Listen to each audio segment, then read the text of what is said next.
Hello. I knew I was muted. I was just miming as if I said anything.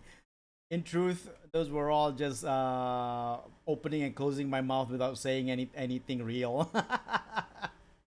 Anyway, hello everybody. Welcome to the stream. Cat Angie, PKL, and M Young on YouTube, and Claudette and Sarbs on Twitch. I'm real now. Yes, very real.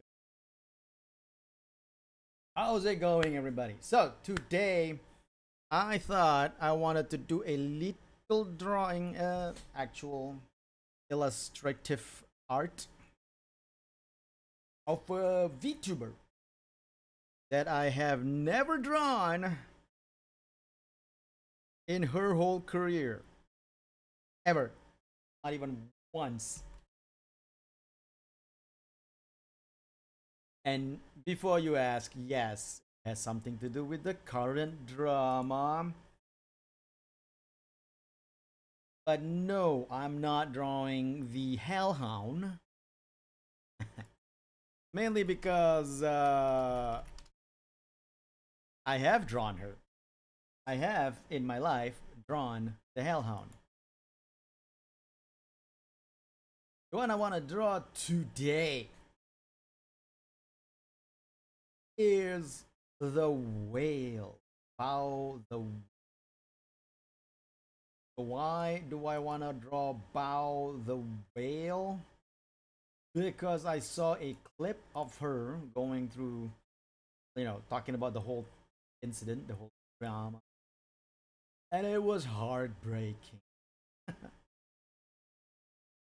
I shouldn't laugh when I say heartbreaking. When I say the reason why I laughed just now is because the way I say heartbreaking sounded disingenuous. The thing is, it was heartbreaking to hear her cry on the clip. Start thinking to myself, you know, I haven't streamed in a while, so why not I stream, actually get some stuff, some new things out, and why not for the first time since a very very long time, I draw for the first time. No, no, not for very long. For the first time in my whole VTuber career lifetime, why not I draw Bao the whale? Because I've never drawn her. I've never actually drawn Bao the whale, though I've seen clips and also have watched her stream several times. It is surprising to me as I look back that I've never drawn Bao the whale. So that's why today I decided to draw Bao the whale. That's why we're here right now. And I'm still trying to find good image that would be that as like her design. Still trying to find it. Hold on a second.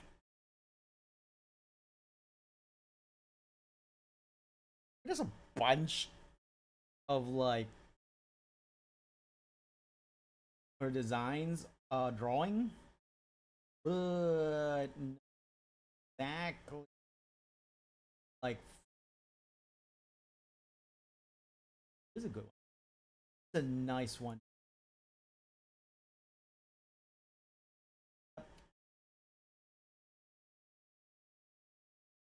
And really getting the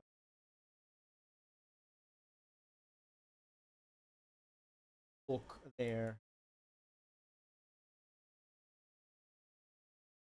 Yeah, I like this dress.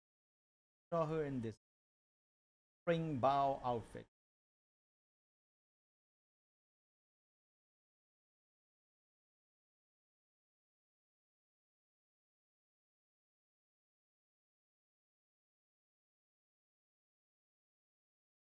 My God, my PC dying. Oh God, do I have to uninstall ZZZ? My God.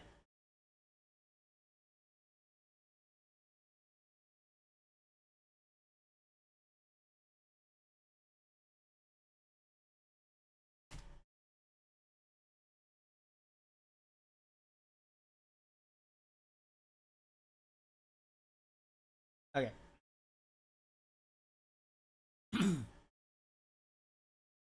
What's going on?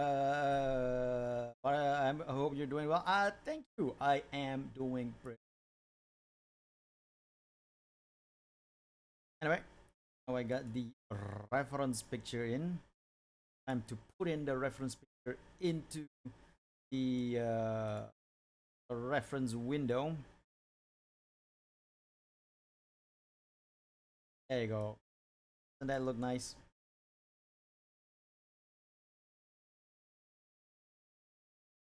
All right.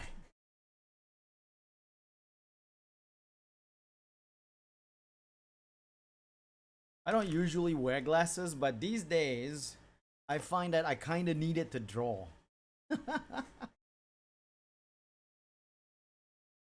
Past couple of months, no years, I find that I need glasses to draw properly. For the past 42 years, 43 years, I've never really find myself needing glasses ever. But the past 3 years or so, find that I do need it now.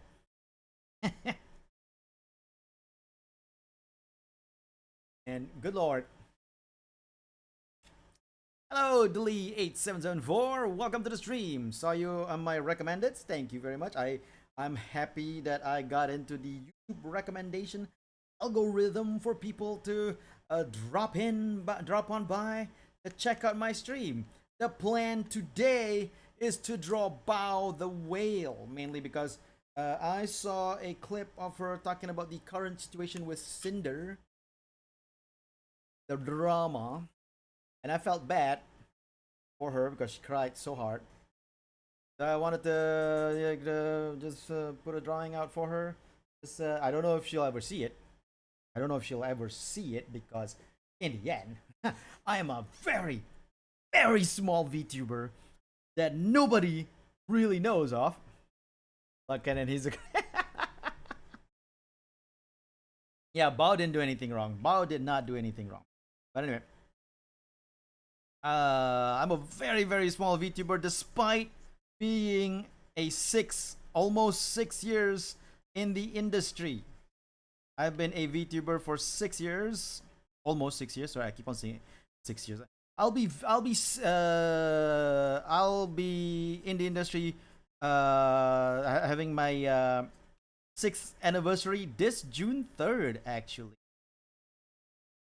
this June 3rd, I will be a 6-year-old VTuber.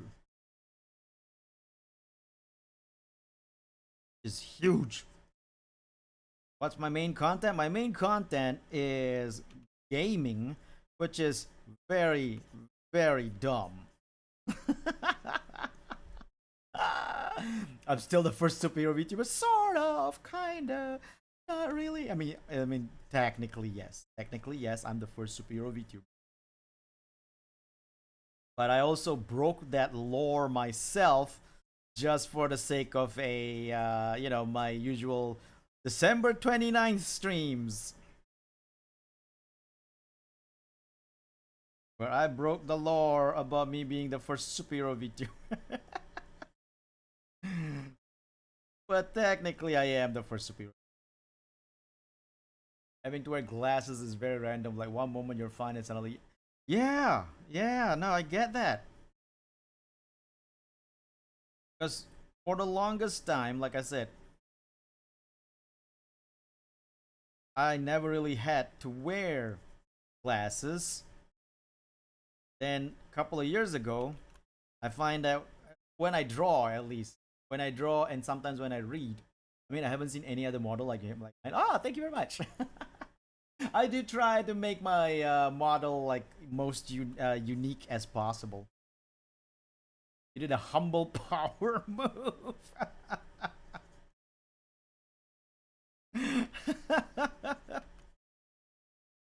The December 29th is always a power move.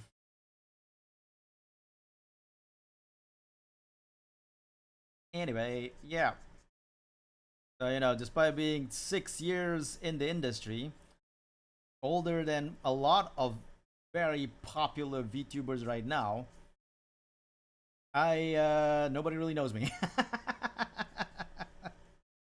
Nobody really knows me. Containing the power of you. But most of the time, I gotta be honest about that. But I I am actually one of those who's kind of glad that I'm not popular. Not because I don't want to, you know, I do not want to be. The things that comes with fame are stuff that I don't really like. You know, getting a lot of people watching you and stuff like that. But what I love about popularity is the money. I wish I can not be popular and still get money. If Gura stream another window, oh hey, Smoggy Lamb, welcome to the stream. Wait, is Gura's graduation right now?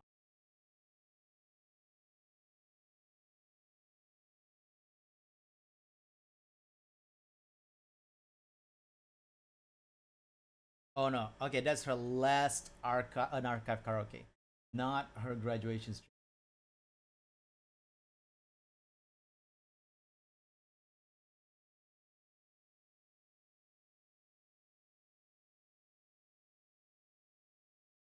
By the way, Smoggy Lamb, I gotta tell you something. This is hey, Lee, thanks for subscribing on YouTube. I really appreciate that very much. I gotta tell you something, Smoggy. This is something that is sort of a rule in a lot of VTuber channels. It's kind of rude to go into another person's stream and talking about another VTuber or another stream. There's nothing cool about that. Generally, it's better to keep the chat about the streamer you're watching rather than telling the streamer, "Hey, I'm I want to talk about this VTuber or that VTuber." I mean, I'm just saying this for the different streams you might be watching. It's generally not cool to do that. Like, I won't reprimand you for doing it in my channel, but I am trying to tell you that it's better and less rude. You don't do that because it's basically telling that streamer and or VTuber that, hey, I like this person even if you're online right now. I like this person more than you. Now, I know you're not really saying that, but it comes off that way because nobody in their right mind would like to talk about another streamer slash VTuber while they're trying to stream themselves. You know? So I'm just saying, I'm just saying. Be more aware of that for other streams. Okay, buddy? My stream though, I'm not gonna reprimand you for it. I'm gonna look at you in one way and go like, okay, I'm not gonna reprimand you for it. Okay? I'm just gonna give you a little look. No, you don't have to click off the other stream. I'm just saying you don't have to talk about it. You get that? You get what I'm saying? It's not about whether you click off that other stream or you click off my stream. It doesn't matter. I just don't have to know that's what you're doing.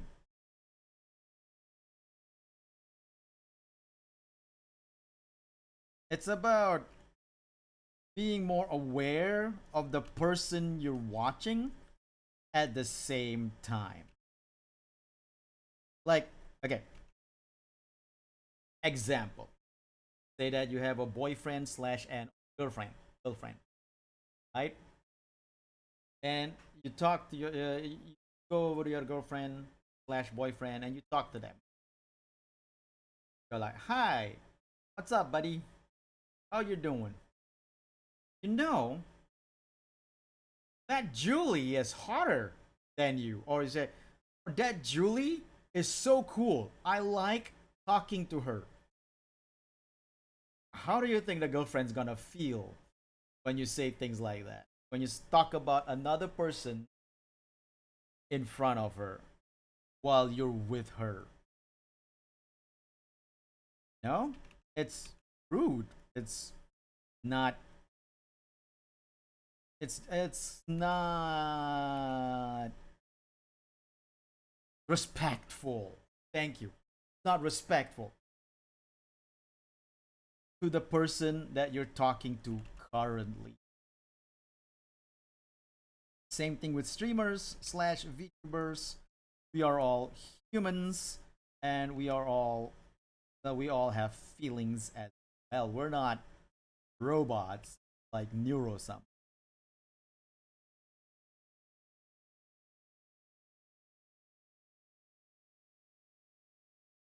I'm just saying, you're going to another streamer's channel stream. Try not to talk about other YouTubers slash streamers in general because it's just not a cool thing to do for that streamer slash VTuber. Because it shows a lack of respect for the current content that streamer slash VTuber is doing.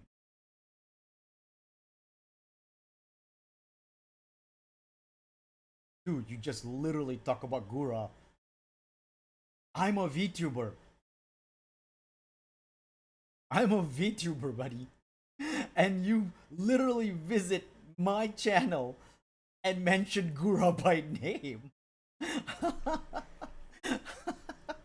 How can you say naturally when I do visit other VTubers, you don't mention them by name when I chat with them? Also, you're chatting with me right now. I am a VTuber, and you mentioned Gura by name in my chat. That's that's the whole thing.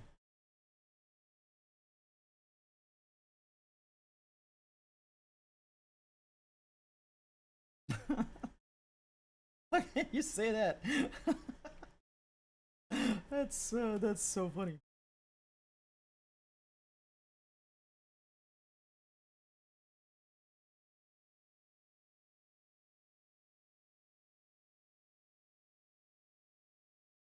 I like how you mentioned like when I visit other VTubers, I don't mention them. I don't mention other like. It's like saying that I'm not a VTuber. You don't matter. You're different, Easy. You're not a VTuber. I can talk about other VTubers with you. I can talk about other VTubers in your chat without a care whether you like it or not. They kind of just do the thing, brother. Yeah,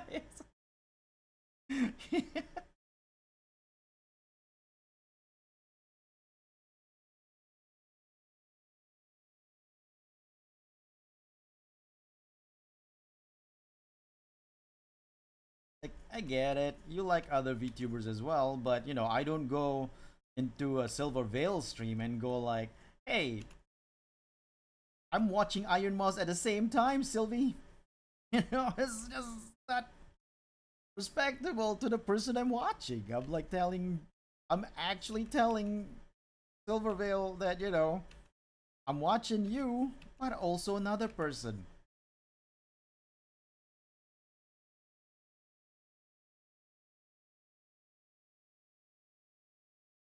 Like you can watch Gura if you want to. Like I said, don't no need to click off of her.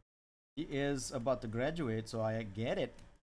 But why do you have to tell another stream that you're doing that?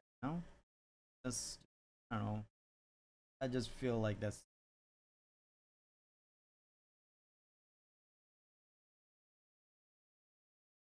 because her mods are that being yeah.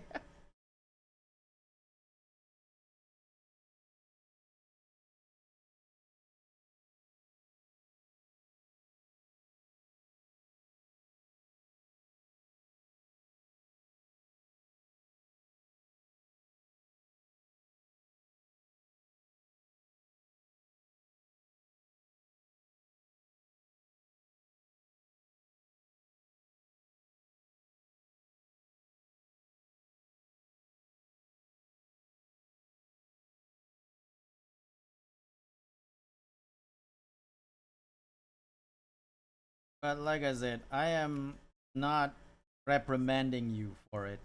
I'm just saying it is something you need to be aware of, Smuggy. Okay? That's all I'm saying.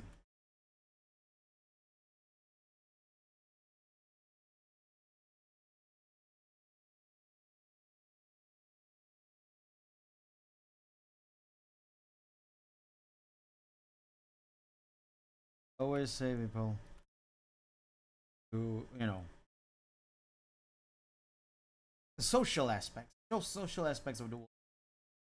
So, I get it. Sometimes you just don't know certain cues or certain things. So that's why I'm telling you this as a lesson, not to, not getting mad. I'm not getting mad. I'm not mad. I'm just telling you this as a lesson to learn from. That's all.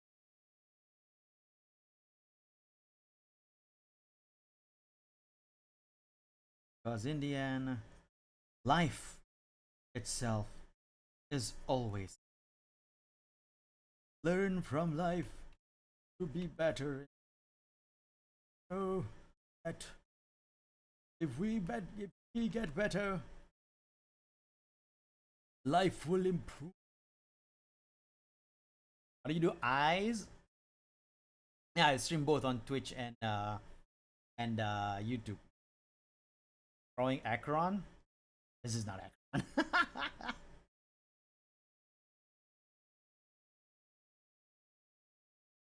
Bao is the antithesis of what Akron. Unless Bao gets lost all the time. No, even if she gets lost, she's still nowhere near Akron as a person is. Oh, you mean you're drawing Akron? Okay, okay. Humans are so hard. Humans are hard. But here's the funny thing. I've drawn human figures since I was 5 years old. That animals are hard for me to draw. Took me a while to actually finally understand how to draw animals. A very, very long while.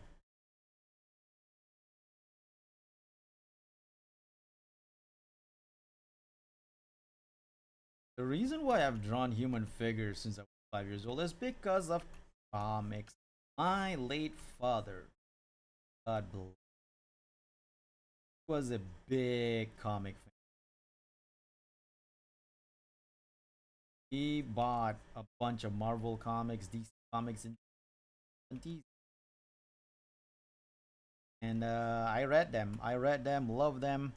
Then later on, I continued the tradition by buying comics in the 90s and the 2000s. And then I stopped because comics starts to get way too expensive and there are ways.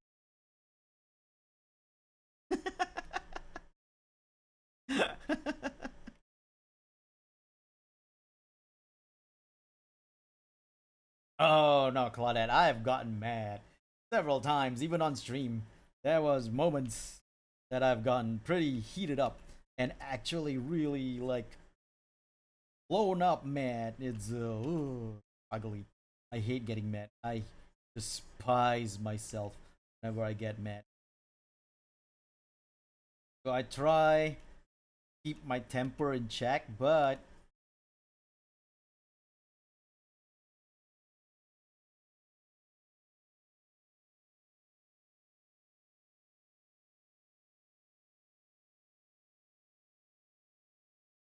you get spicy temperament. Rolla when I was younger, now I'm just out of practice. It's never too late to get back to practice. Also, gifted.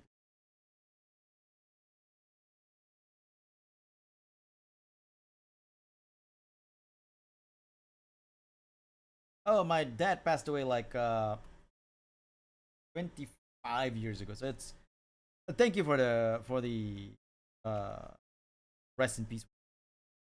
But I have long come to come to peace. No, made my peace. English with my dad's passing.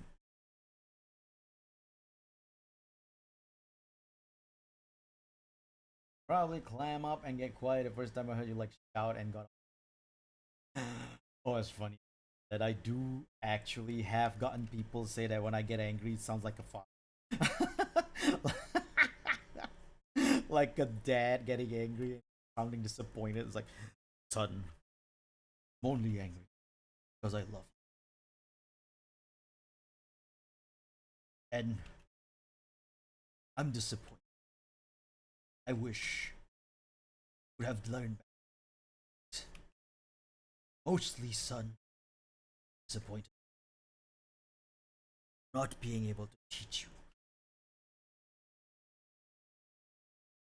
such horrible. For that, son, I disown you.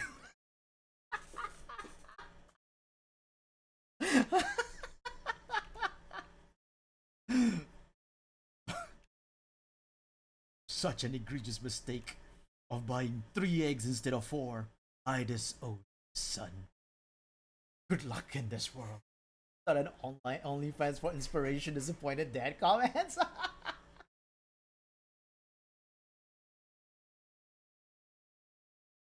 ban happy when people.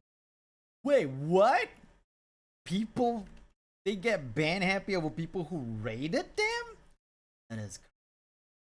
But then maybe that's how like bigger streamers feel sometimes. Like I don't want to get rated. Ban. Why would you rate me? As a small streamer who hardly streams, I do not understand such predicament. For me to understand the need to ban raiders. Maybe some I might actually. That's the thing. I heard about like these daddy TikToks where you have like this dad guys that there's these guys that talk like dads and going like I just want to tell you doing good whatever and I hope that continue on being blah blah. I don't know what they talk about, but it's like some weird TikToks of like dad like men in their 30s and 40s trying to capitalize on thirst traps, thirst trapping women that wants that talk. I don't know, it's weird.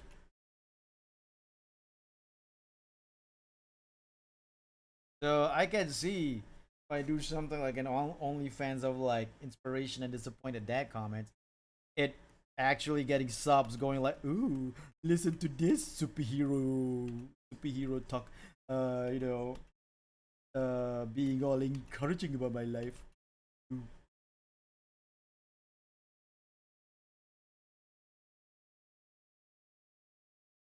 300 pounds. Mm-mm. Cushions.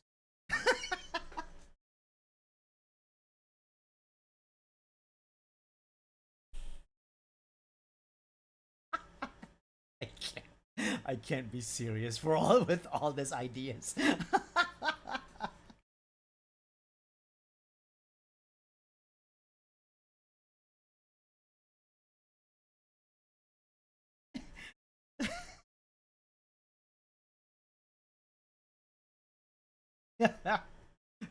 All right, those are like little clips I can give you guys that you guys can use and clip for weird inspirational dad talks or whatever what have you.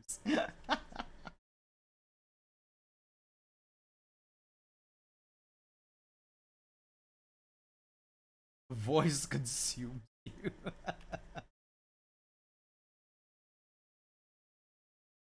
bunches, cereal and oats. What else do you need?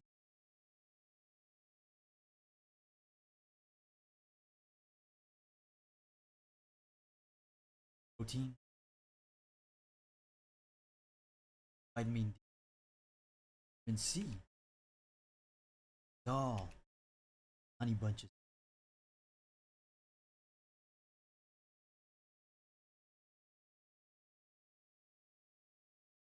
Don't try. Tell me I'm not healthy. I'm a super. And all I eat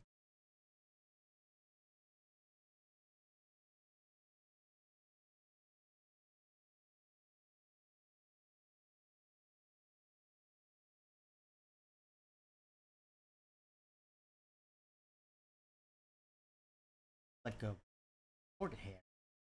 He has a just general. We're going back to the chill stream. That's overkill unless it's a big very party full of exactly. No, I agree with that. I agree with that. That's very overkill. I feel like no matter how big of a streamer you are, if you were to ban raiders comes in, like what's wrong with you?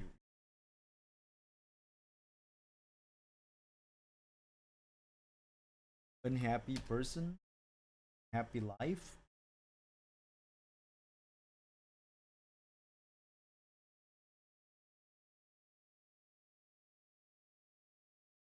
I have my doubts about this artwork being seen by Bao the whale, but I figure like at this moment, I feel like she needs some love. All her current feelings of trepidation and anxieties. So why not? Right? Why not? Also, it's thicker than I thought. Line, I mean, the line is thicker than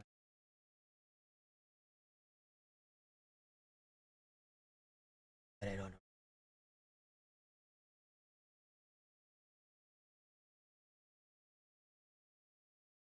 Hold on.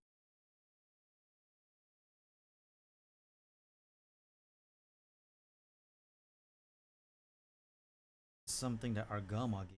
Ooh, so nice. This is a brush Argama gave me, and really nice.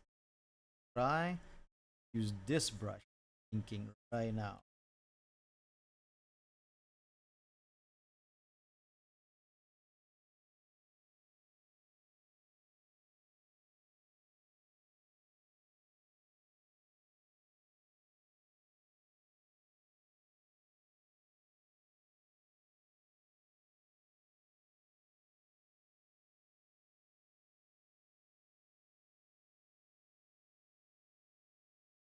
Going back to the ASMR stream.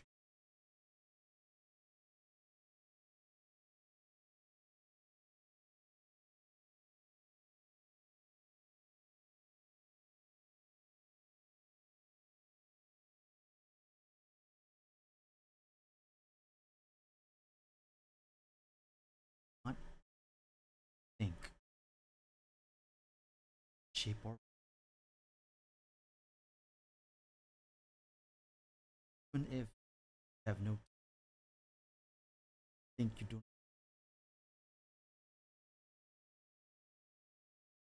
someone's skill not define a person. It's how you live.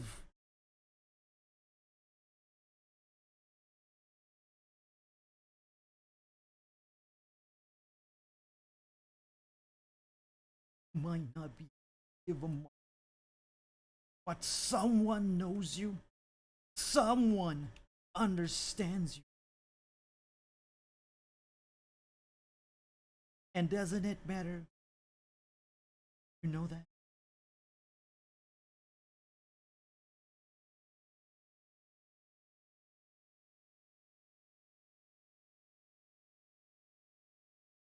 Always in hope.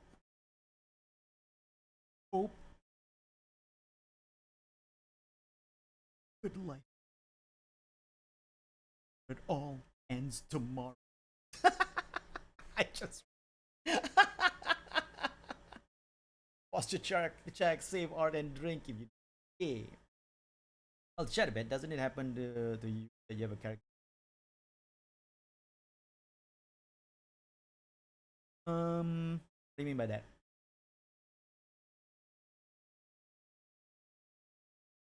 I mean, sorry. What I meant is, what do you mean by comeback? What do you mean by somehow come every year they reappear, like in media? Like okay, like say I like Spike Spiegel from Cowboy Bebop, right? He hasn't made an appearance anywhere in the media in media's face because Cowboy Bebop ended a bajillion years ago. But then suddenly, there's like a Coke sponsor with Cowboy Bebop, and then Spike Spiegel's face is all over the internet. Is that what you're talking about? Is it something like that? Like suddenly, the character that you like is all over the internet again, as if they're resurrected from the grave while in.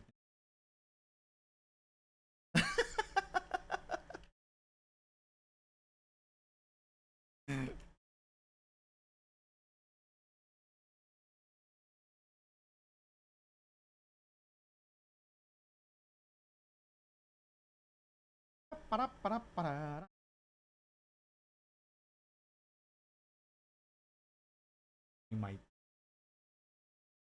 I also put on a karaoke, but I don't put on the music. Music would not be put onto stream. I'll be singing along with the music, so you just hear my voice while I draw, singing to music. You guys can't hear.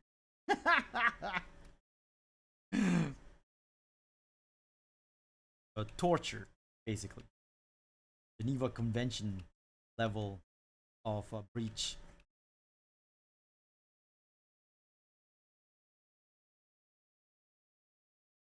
But a character for some work, like don't bother.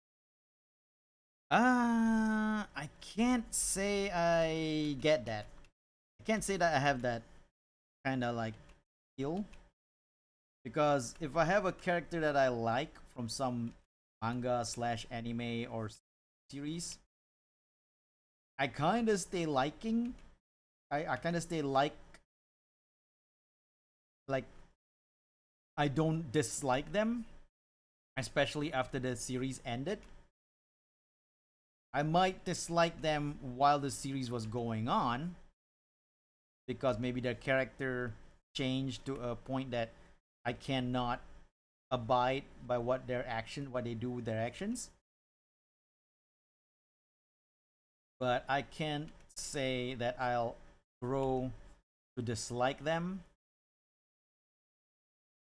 just because the series ends.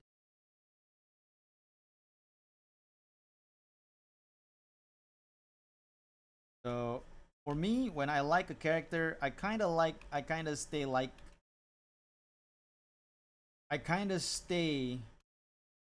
liking them the whole way, even after the.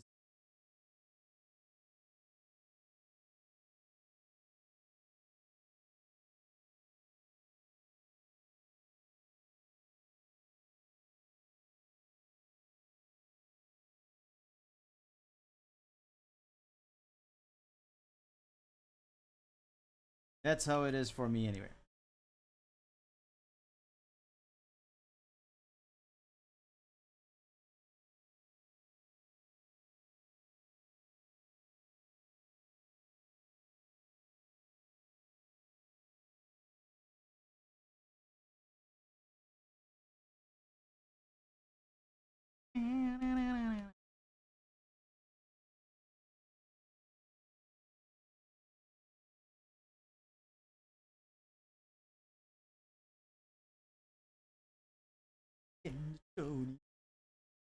make any.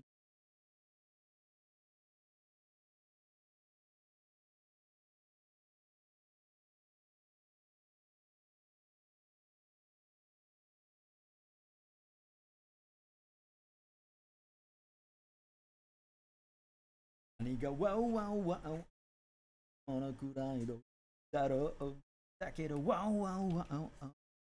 明日も予定もわからない。あれよ、ねよ。現代の夢の後のもない世の中じゃそうさ変わらないだ言わないから。So, something like that. What I was thinking. Where I draw, while I sing karaoke, karaoke, and you guys can't listen, you guys won't be able to listen to the music because I won't have the music on because copyright strike, you know? But I'll be singing the music so you guys can hear my singing. So, your torture. I was thinking of doing something like that. But if I want to do something like that, though, it has to be songs that I know of. It can't be songs that I don't know because, you know, I I'm not gonna be reading the lyrics. I'll just be singing beside the lyrics. I'll be drawing. I'll be concentrating my visual side, my vision on my drawings. Yeah, you man, I don't know. 何もないじゃそうさ合わないで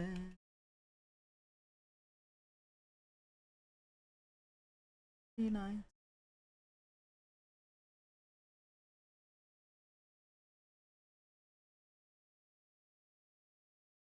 So I was okay.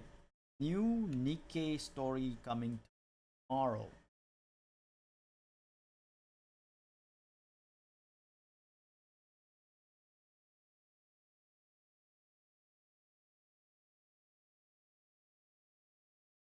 Different devil may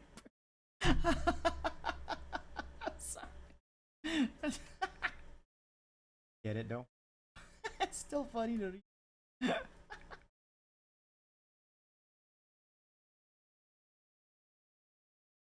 Okay, sorry about that. For people on Twitch, KL was like asking Angie about the whole what Angie said about like which character, everything. About like liking another character that you haven't liked in a while, that you haven't liked, and suddenly, bam, you like them again. And PKL gave like an example of like uh Raiden from Metal Gear Solid, where you can start not liking Raiden because of the storyline, and then by the end of it, grew to like my Raiden. Then on the opposite side is Dante from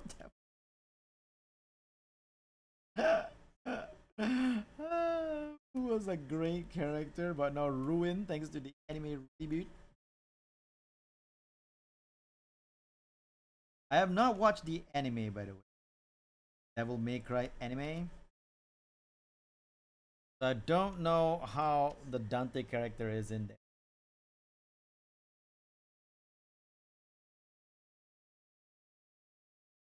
More like you like it, forget because you get detached from the work, but I don't know when you come back, you like, oh, so you're talking about like, okay, say that I haven't read One Piece in a bajillion years. And then when I come back to One Piece, I start liking Luffy all over again. That kind of thing. Okay, yeah, yeah, no, okay, I get that. I get it. I understand.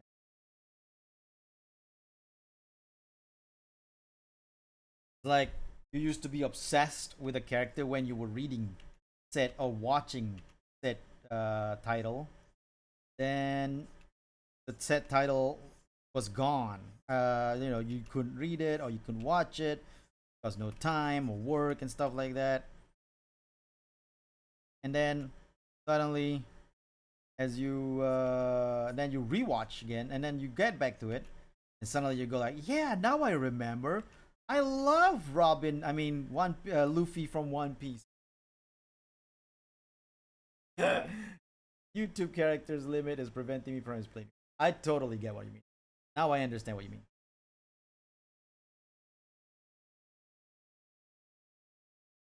But yeah, no, that I do understand. It's like, okay, put it more bluntly in the current climate of content creation, right? Like, if I were to watch Korone for a long time, and then I don't watch Korone anymore because either her streams doesn't get recommended anymore, or I just don't have the time to watch 12-hour streams. And suddenly I get to rewatch her again, and it reminds me of everything I love about watching Korone, and why, I used to stick around and watch her hours on end, and just like laughing at whatever she does on stream. You know, I get that. I get that.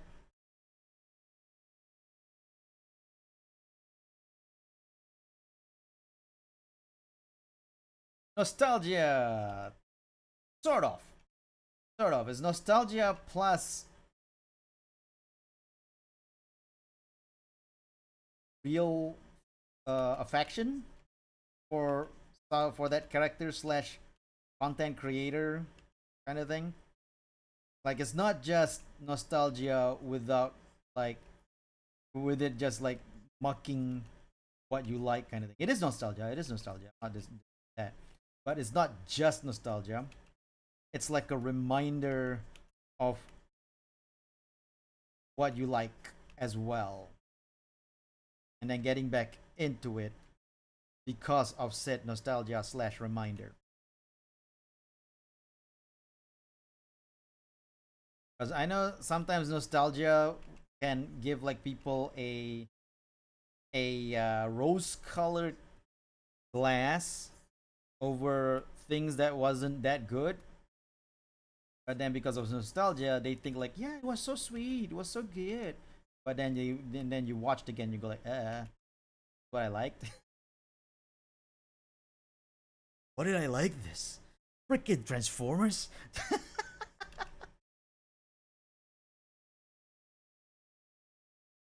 I get that too. There are movies that I watch because that I remember fondly thanks to nostalgia, and I rewatch it and I go like, no, that is.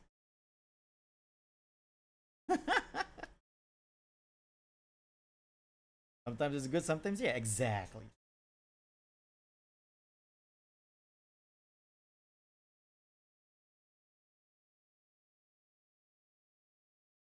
But I'm saving the file right now. Hey, Thundercharge, welcome to the stream. The art is going swimmingly. I know it's happening with me, to me with Gladion from Pokemon. I love that character as a child, but then I stopped watching Pokemon because it bored me. But now rewatching, I love understand. So everything I like as a kid was peak fiction, and everything is merely a pale imitation. Yes, everything in the 80s. What do you mean G.I. Joe had no plot? G.I. Joe had a plot. Save the world from Cobra. What else do you need? Yo, Joe!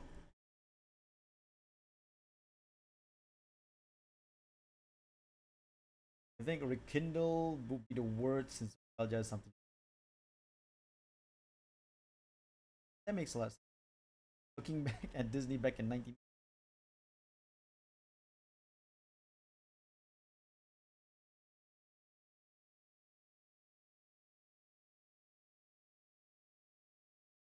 What is merely a suggestion compared to toy advertisement? Exactly! Which has always amazed me that Transformers had a pretty good plot progression despite it's supposed to be it's supposed to just be a toy ad. Like Transformers legit have pretty good plot progression in the 80s cartoon. Not the best. It's not like Avatar level of like uh you know uh plot storytelling or even Gravity Falls style level, but it's not bad. Like it has a story that can hook you better than G.I. Joe did.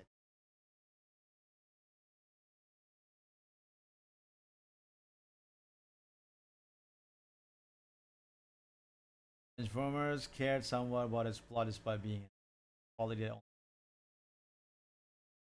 Hard to beat Avatar. Yeah, that's true. Uh, before we say anything, Last Airbender, Avatar, Last Airbender, Last Airbender, not Korra. Legend of Korra. Legend of Korra.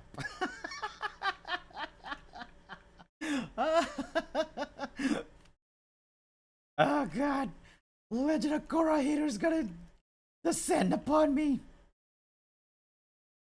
Come at me, bro. I await your judgment. Sorry, not haters. Legend of Korra lovers is gonna descend upon me.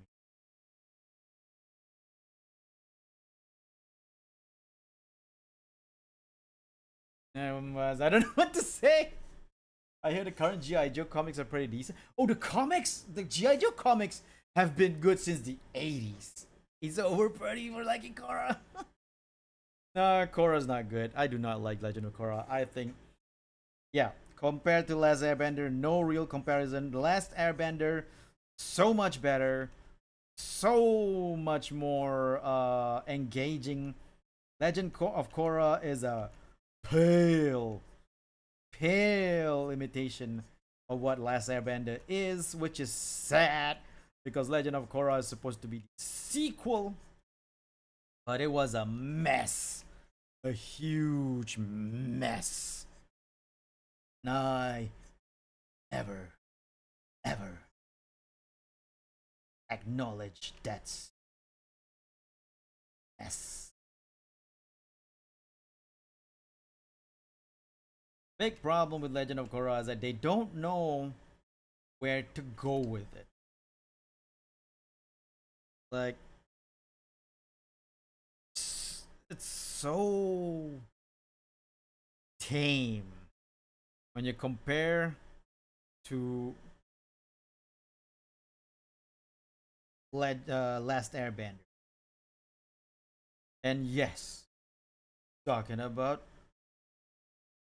M. Night Shyamalan's Last Airbender. I'm just kidding. That's just blasphemy. Saying that out loud is blasphemy, even as a joke.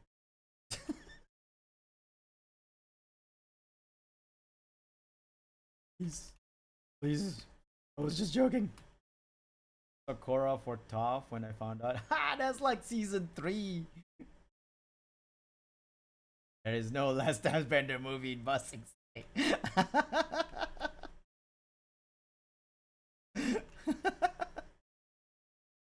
There is no Last Airbender. There is no M. Night Shyamalan in Busing Say. I like the Red Lotus. They seem chilled. Ah, yeah, you know what? I can see that.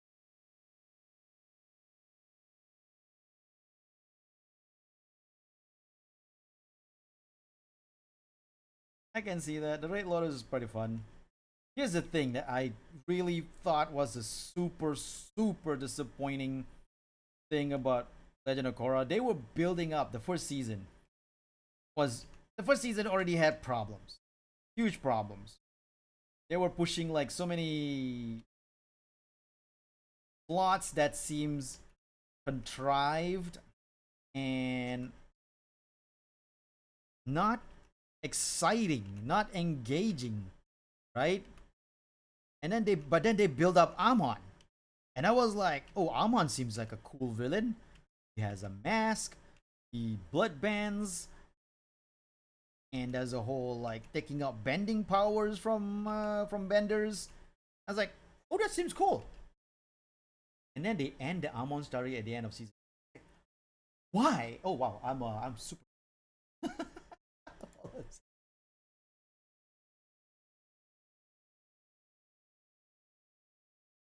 So it's like, why? Why finish off Amon in season one? You could have built him up to be like a great storyline, a great concurrent villain that is gonna be built up and brought forward and show like great, make it like huge, make the villain menacing. There's almost no villain inside Legend of Korra. That's so sad.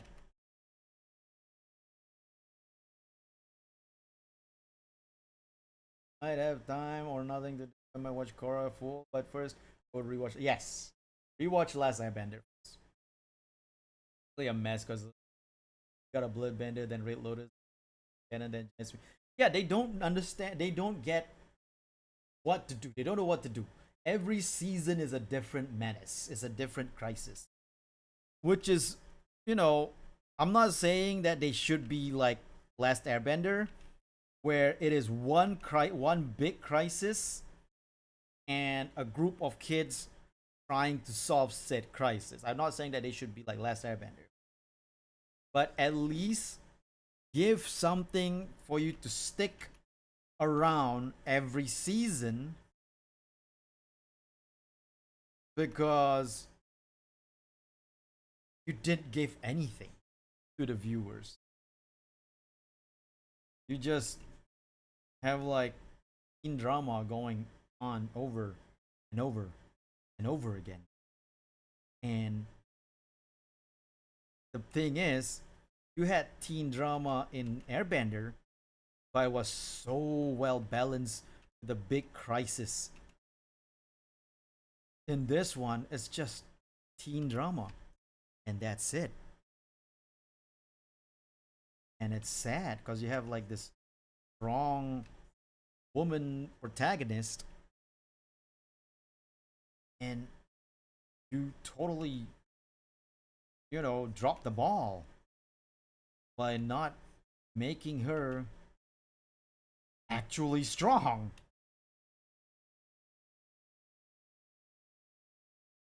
Bring away good villains are strange. With a lot of, yeah, I do see that on a lot of shows. That's sad. Watch Korra because since I was busy. I mean, the reason why Ozai was so threatening, like he had a lot. Yeah, exactly, exactly. Ozai was built up to be the super menace, and he is a super menace. And that last battle was well paid off. That final battle with Ozai was well paid off because we were on that journey with Aang and the rest, fearing Ozai at the same time he did. Then journey. That's it. That's the problem with Korra. With Korra, there's no journey. It wasn't a journey. We weren't journeying with Korra. We're just watching teens have their problems that is minuscule and really doesn't matter. It really doesn't. And that was the main problem with Legend of Korra, whatever you want to call it. Because in the end, you're not journeying with them. You're just watching them. Hey, Fryson! It's Bao? Yes, it is Bao the whale. I thought it was just me. Yeah, your mic was cutting out for a second. Huh? My mic cut out? Ew, ew. Welcome to the stream, everybody. How are you doing? Are the stream fine? Stream doing well? Hello, hello. There were trips at best. Yes, exactly. Oral didn't know the hero's journey literally formula. Yeah, exactly. Mike cuts off for a second. Well, that was a second that the world are deprived of my voice.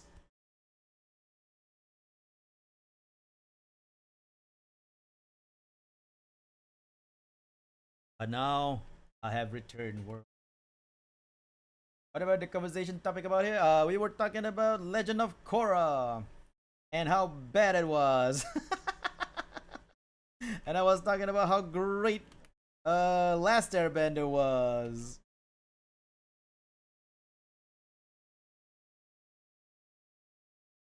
This ah this is for those who just came in. Also, welcome Melly the Skelly and welcome Bryce. And for those who don't know why I'm drawing Bow the Whale, it's because I watched her clip when she was like talking about the current internet drama with Cinder, and I felt bad for Korra, for Bao, for Bao. I felt bad for Bao. I was like, oh god, she's really heartbroken, and I decided that even if she doesn't get to see this because I don't think she knows about my existence. I'm gonna draw this and put it out there because what I stay like watching and or I enjoy very much, but I I have never 5 years she's been streaming, never once draw about that unforgivable. Here I am drawing about will. Yay! Now Nano, yes, Nano also deserves some comfort. She does, especially since she's the big brunt of the whole thing in the first place.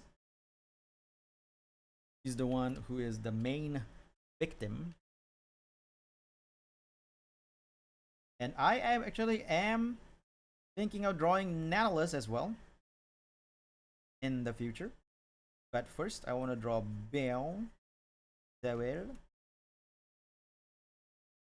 But Nautilus never really drawn it. Nope, I have never really not even for the giant speed or not. Nope, I have never drawn Bao Zawel. I draw for. I don't think I.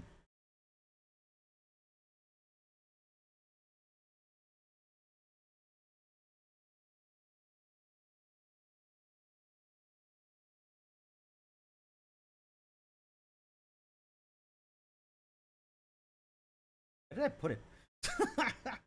Where did I put my speedrunner? I can't find it.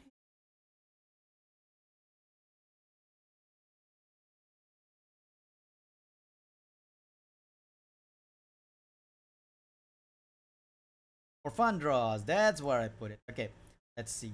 I drew Mint, Phantom, Okayu, Steel Prism, Dapperly, Bombshell, Feifei, Hikaru, Ovally, Suiren, Nyanners, Red Mao, Momohiro Kohi, Kie Kyoko, Draculita, Yumemi, Hanamakia, a guy that I don't know, that I can't remember his name, but I named the file name Hanamakia by mistake. Oops. Kochi, Katatir, Alter Yui, Pending, Yubiko, Nemurenai Kai, Chocojax, Rin Onigiri, and Tina. Yep, those are all that I drew. Did not draw Bao the Whale. Keep up with the Cinderella, sort of. right? Right? I was thinking this. I was Tina from the Mike cut out again. Hello, Mike. Why do you cut out?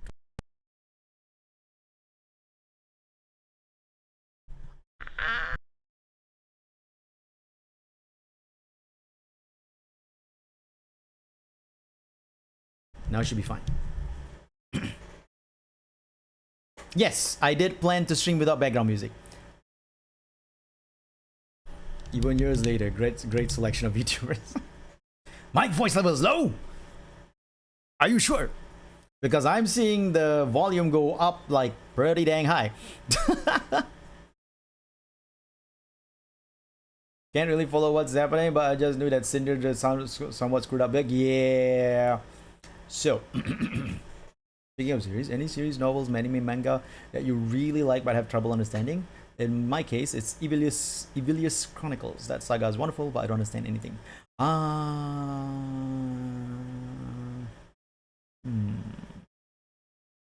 I don't think I have any that I can't really that I really have trouble understanding.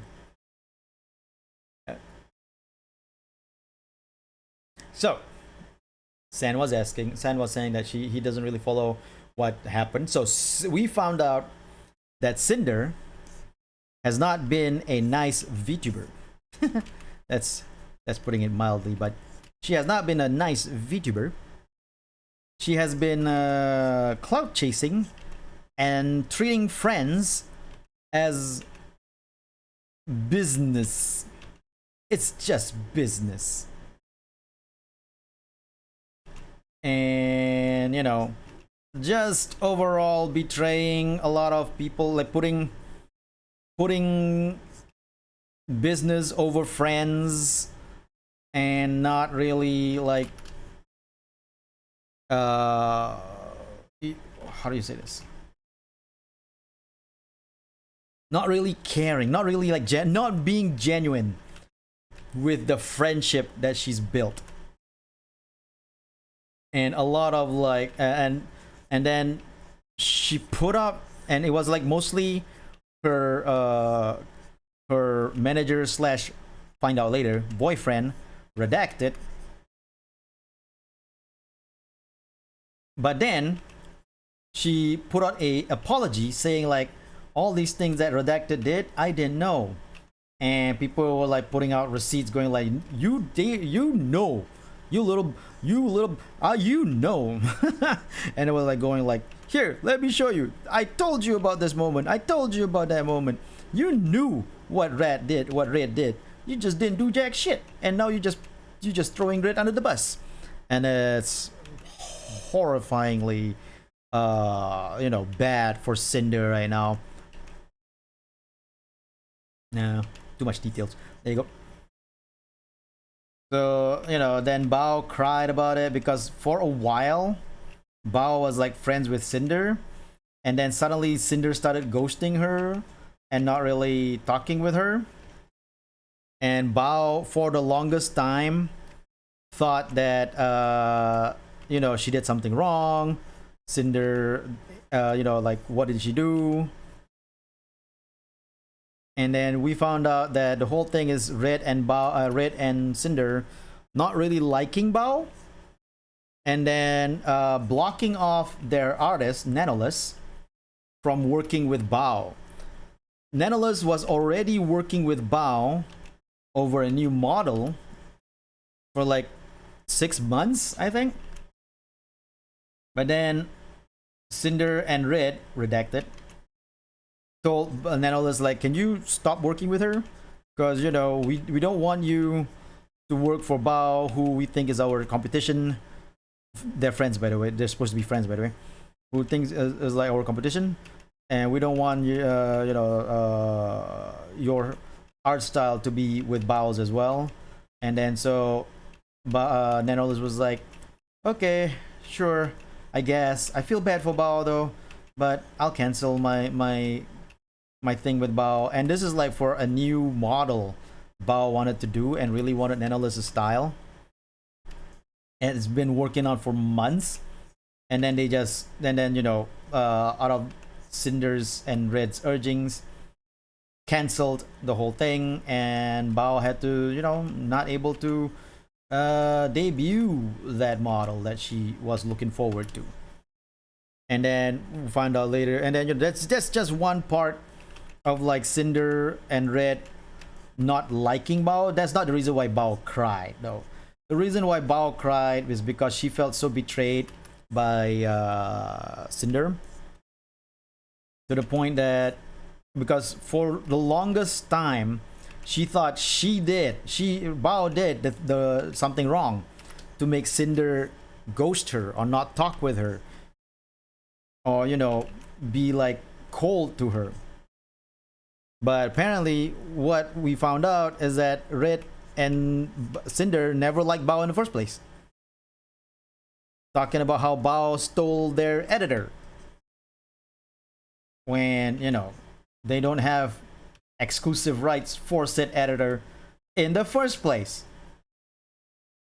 And even with Nanoless, they were like talking about how do we make you exclusively ours? And it's like, dude, what? And then Nanoless was like, okay, maybe a monthly pay, something that you can put me like on a retainer. And then they were like, oh, we can't do that though. So like, you want them to be exclusive, and then you don't want to put the extra effort in making them exclusive. And then they were even saying like, can you not take any new clients? Work on the current ones you have, the current clients you have, but can you not take any new ones? And then I was like, what? Why? And I was like, we just feel like if there's so much Nanoless model out there, it devalues the Cinder model. I was like, what the frack? How does having a lot of Nanoless model devalues the model she's done for you? Because the quality is still there. Perfectly cut screen. The quality is still there, so how the hell you had a master volume cranked up so high to hear you? Really? Is that low? Makes no sense why it would be that low. Hold on, maybe it's on my side.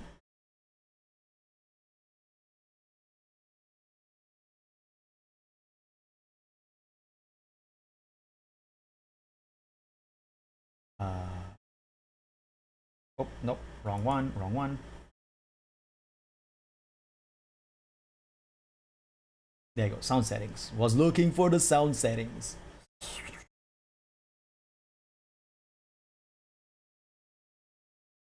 Device properties. And my volume's pretty good. So I don't know. Don't know what's going on. Why aren't we exclusive?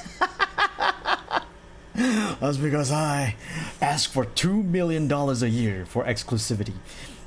Nobody gets to pay my exclusivity fee.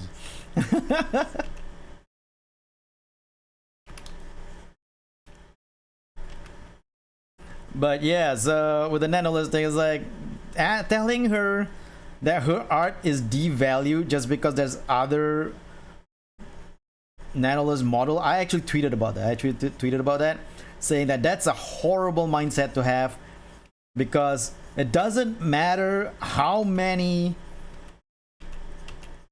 artwork the person put out there is. They can have like just a little bit or like a bajillion. What matters is the quality of the work done. And if Nanoless's quality for her hundreds of models, if she wants to do hundreds, is good, then it doesn't matter if there's hundreds of Nanoless models out there. What matters is the quality that she brings to said model, whether it be the Cinder current one, the future Bao one, or the Silverveil one, because that's what matters. The quality being drawn currently on the work given. It's like, okay, it's like saying that One Piece has, oh, drifted off again, hold on.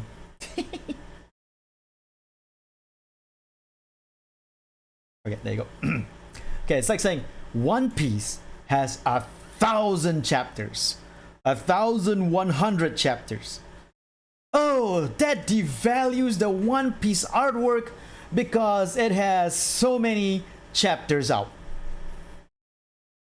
And that makes no sense. Like, how would having 1,000 chapters devalues the artwork? Because if the artwork is good, all 1,000 chapters are good value. So it's the same thing with a VTuber modeler / model art. If the person does great quality over each and every model they release, then there's nothing devalued.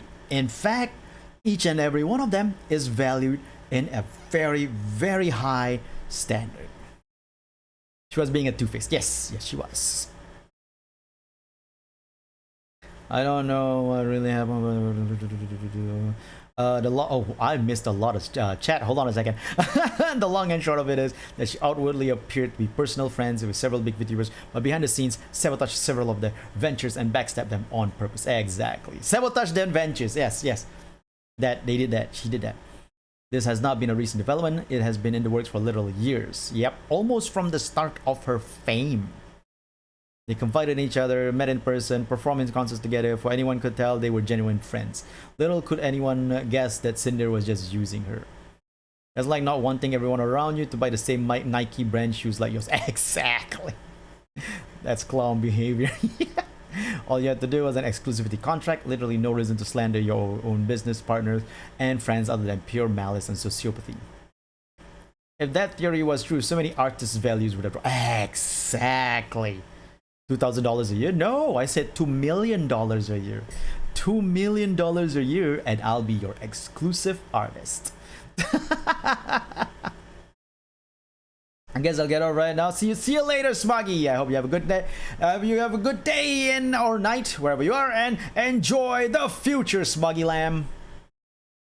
The quality and style is always good. Exactly. Anime I mentioned for earlier season was bad, but that reason. No. I'm not talking about the animation. I'm talking about the comic, the manga. The manga for One Piece. Even if you were to say like the earlier One Piece manga was not as good as later on, the quality is still...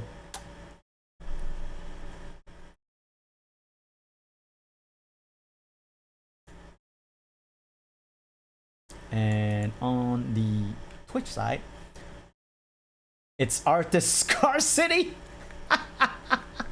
You gotta be scarce with your work, then your value is high. Shondo was right. The indie manager is always the boyfriend. That is very true. Indie manager is always the boyfriend. If I have a manager, you know that manager is my boyfriend. I don't have a manager. Imagine if Cinder continued to stream. She might only lose half of viewers, but she'll never be able to get as big as she was. Yeah. If I imagine if Cinder tried to get back into the scene, it's just gonna be horrible for her. Like, rebranding might be the way to go, and make sure that the brand has no connections at all with Cinder, and try to make sure that people can't recognize you. That might be the only way to go.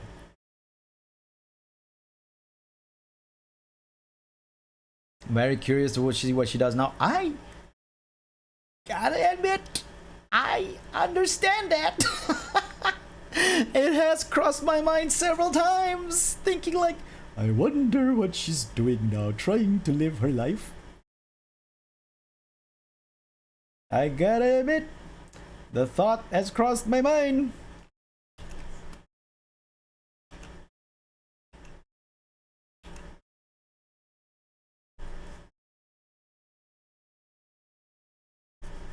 But anyway, that's the story with Cinder, the current drama, and the reason why I decided to draw Beowulf the Whale.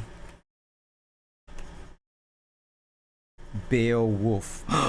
Beowulf. Beowulf. Beowulf. That's why she loves wolf people. Wolf men.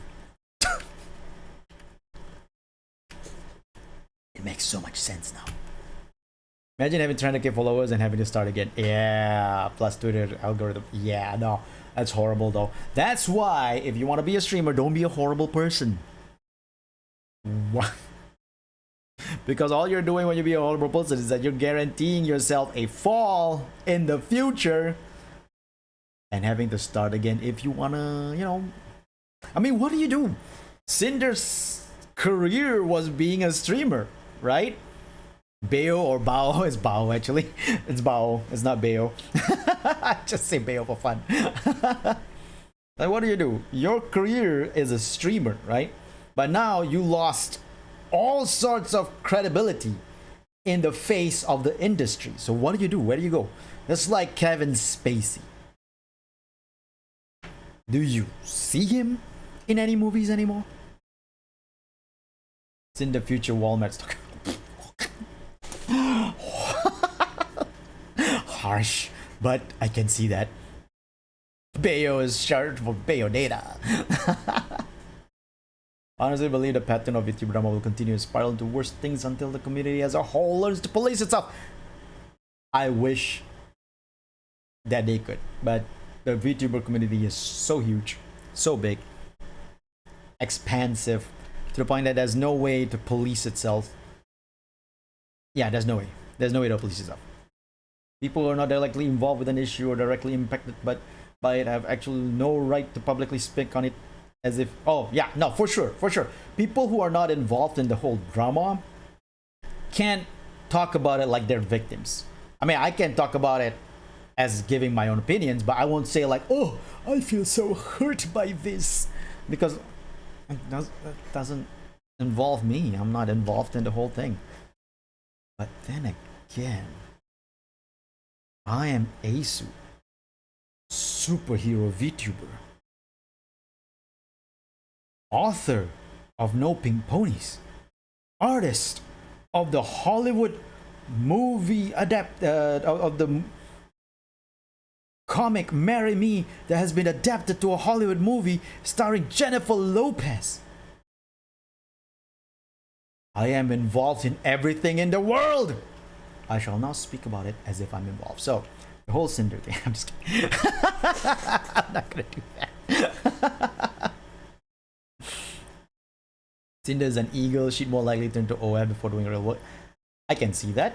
Like in this case, the only people who should be speaking on it should honestly be Miss Firewolf, Miss Whale, and who the heck else the third party was in terms of posting on social medias.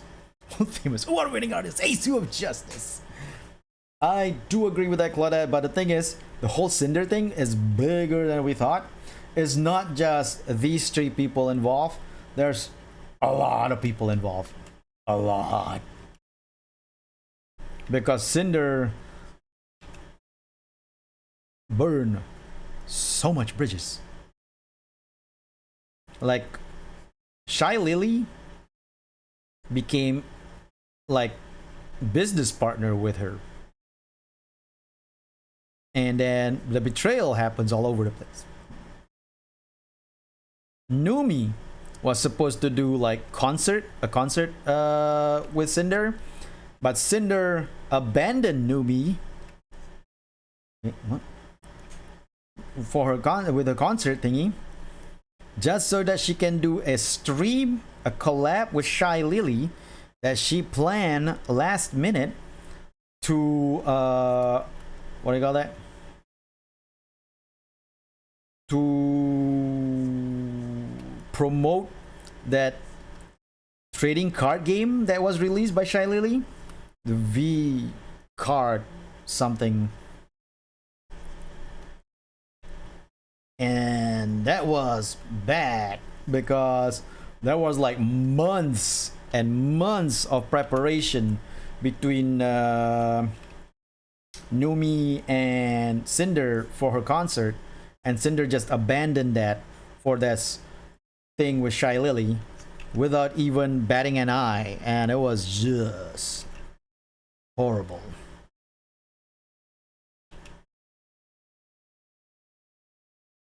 All for business, because to Cinder it's all just business. even though she acted like she was friends with these other VTubers, big VTubers.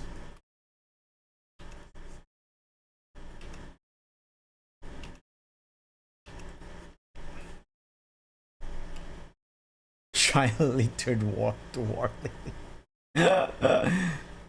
He's flexing hard. I thought I would take business approach, but what she did was sabotage bad business moves. In the end, it's easier to be a viewer. Yeah, it's not just streaming; it's everything related to creating content on the internet. One wrong action and everything goes. Exactly. No, in general though, when I talk about like why if you want to be a streamer, be a nice person, I was wrong. I was wrong. You wanna? If it's not. If you wanna be a streamer, be a nice person. Just be a nice person in general. Just be a nice person. Why don't you just want to be a nice person? You know? It's not about being a streamer. It's not about being a content creator. Just be a nice person in general, in life, in whole life. Just be a nice person.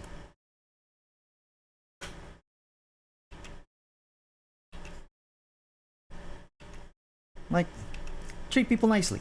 You know? Be nice. Be cool. And sometimes be funny. Because if you're not funny, what are you doing with your life? No, I'm just kidding. No, that's right.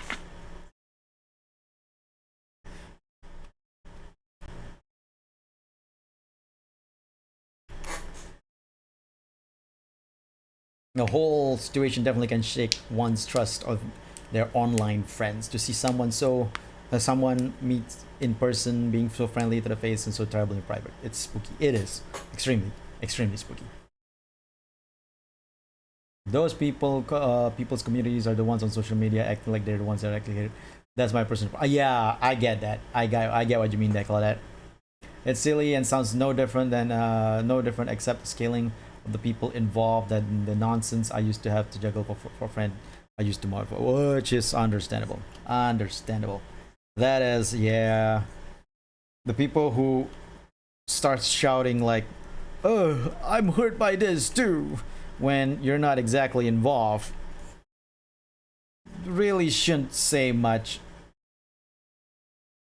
in terms of like, it undermines the people who are involved when you do something like that. So yeah.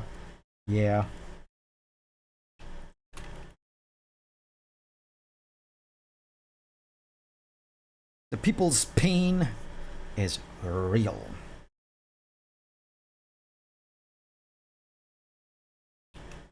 So try not to be a douche about it.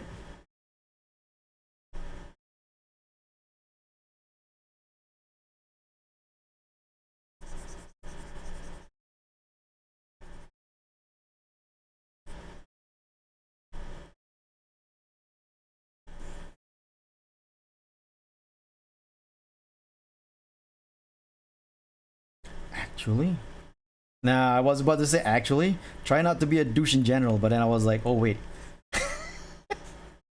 I'm sometimes a douche on our Gamma stream, so I can't even say that. I can be a douche too.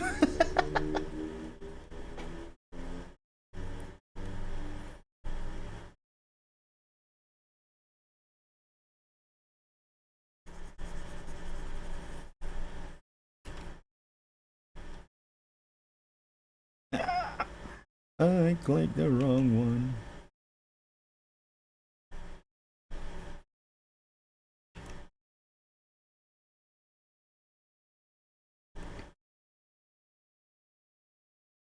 Doucher bag.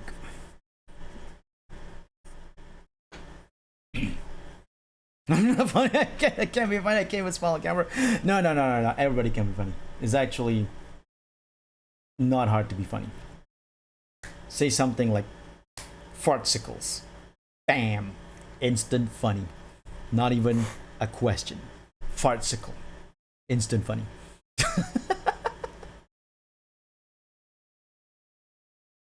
I do feel bad for fans of Cinder events, especially people who are donated and bought merch. Oh man, there's so many like tweets I saw of people going like, "Oh, what do I do with this merch now?" I was like, "Oh my god." That is sad though. That is super sad. because they feel so betrayed by their streamer. And I want to tell all you guys here first. Also, let me just do a little bit of something different here.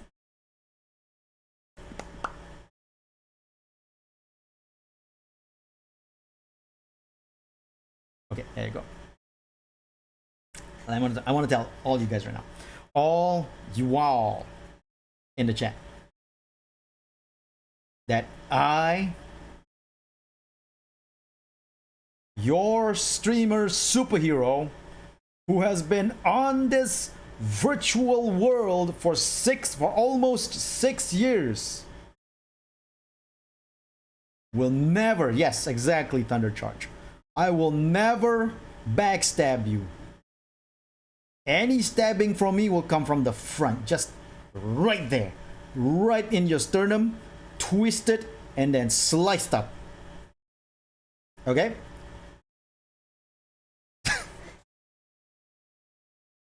You really made me laugh with that word. Exactly. Fartsicle. And then that's what I'd say after I stab you from the front. Fartsicle.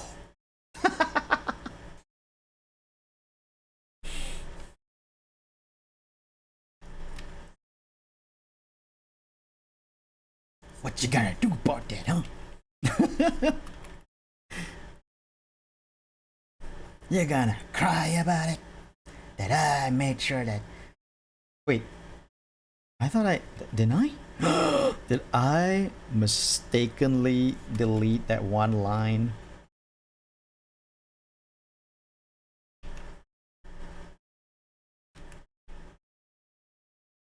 Oh, wrong layer.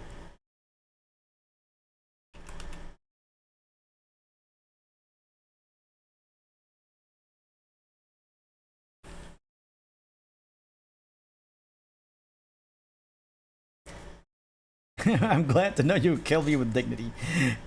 Sure, let's call it dignity.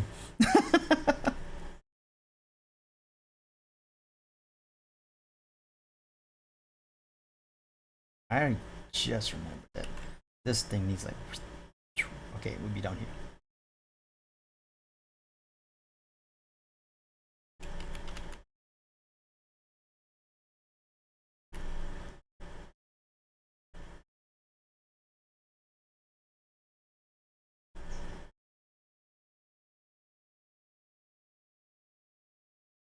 Anyway, I'll tell you right now that I would never do anything as bad, because for one thing, I'm not famous. And another thing, even if you buy my merch, I'm pretty sure you can burn it while you're still my fan. Because it's worth nothing.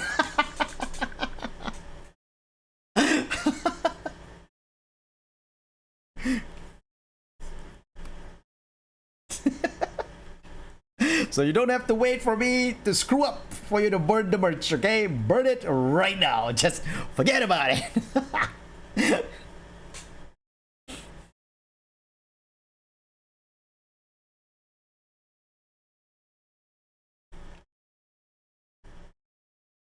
That being said,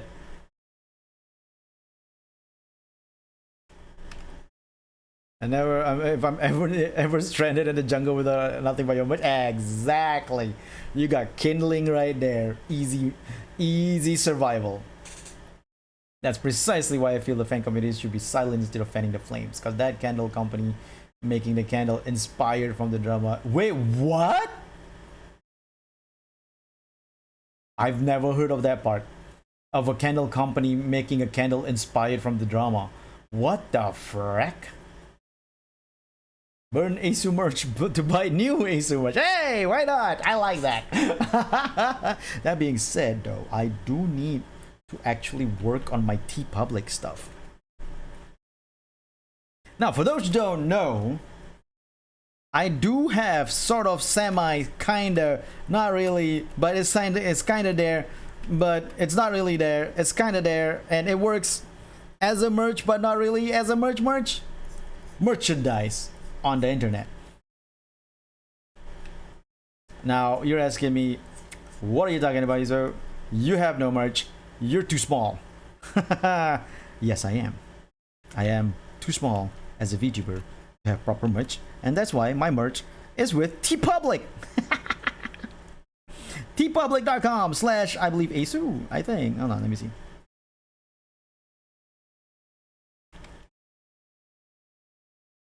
Hold on a second. Let me check.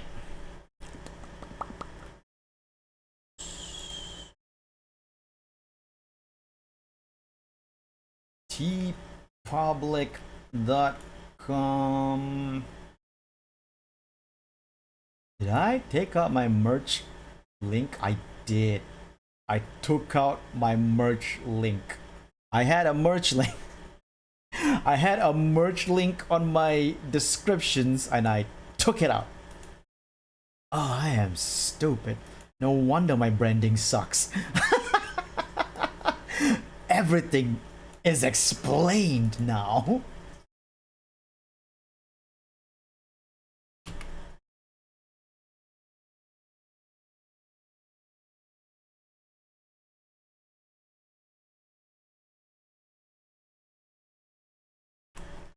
Here is my merch link. I just get to fix it now, bro. So, if you can see in my TeePublic, there's 3 designs, right? 3 designs. You click on the designs, you can choose what to buy from it, t-shirt or other things that I have set. I think I've set them as only t-shirts for now because I can't think of anything else. This was back in 2022. 3 years ago. So you see it was using my Mark II suit. Wait. No, that was 21. 2021. 4 years ago. This was done back in 2021. 4 freaking years ago.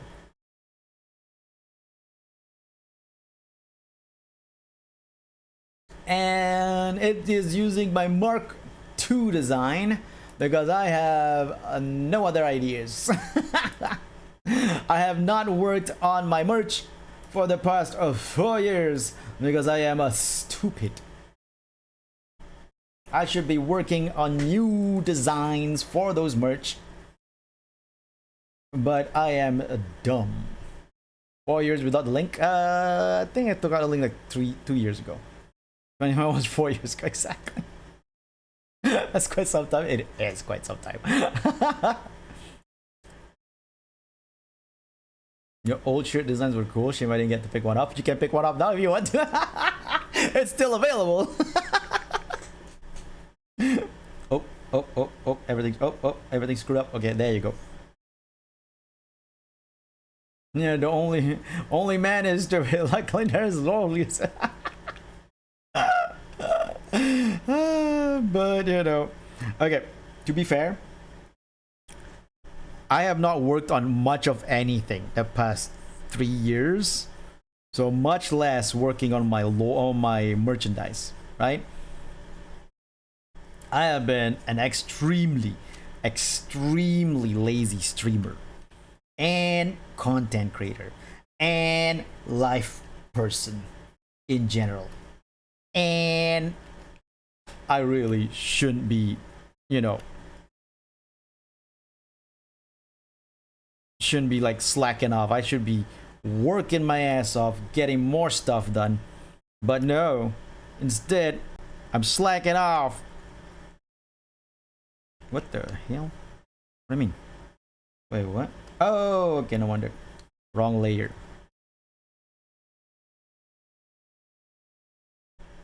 I'm slacking off instead of doing stuff that would actually grow my brand, and that's on me. That's on me.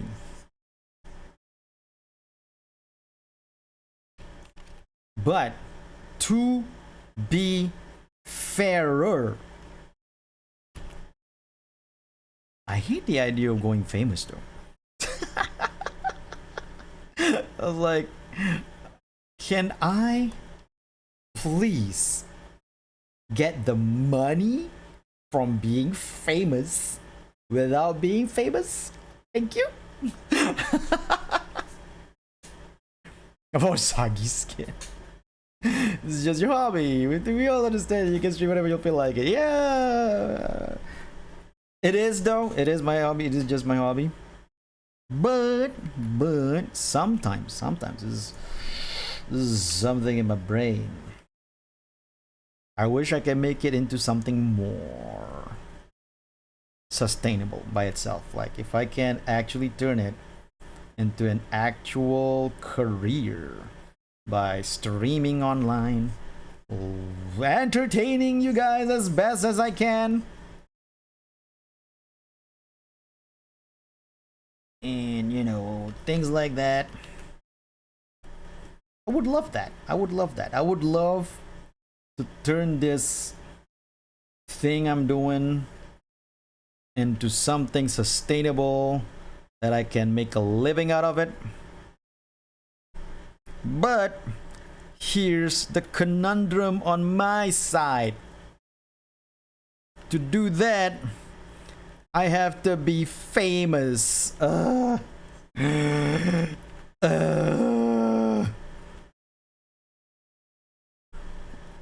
To make this a sustainable effort, I have to be famous. Why can't I just make it sustainable without being famous?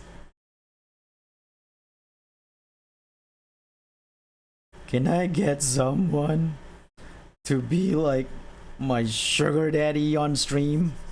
My stream sugar daddy without me being famous?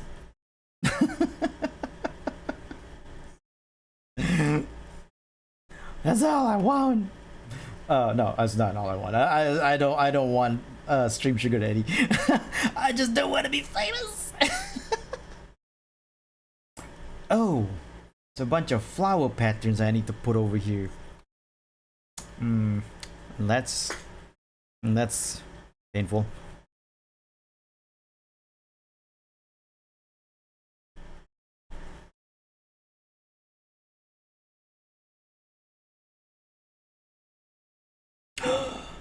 Has to be up here.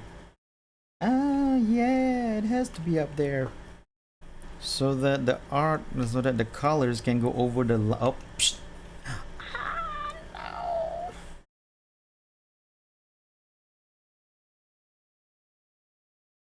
Over the line art like this.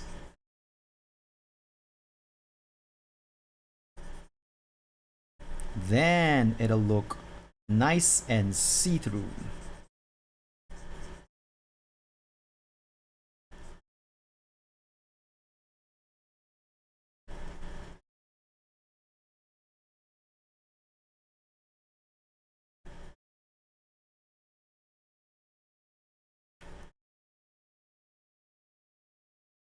Here's what I want in life: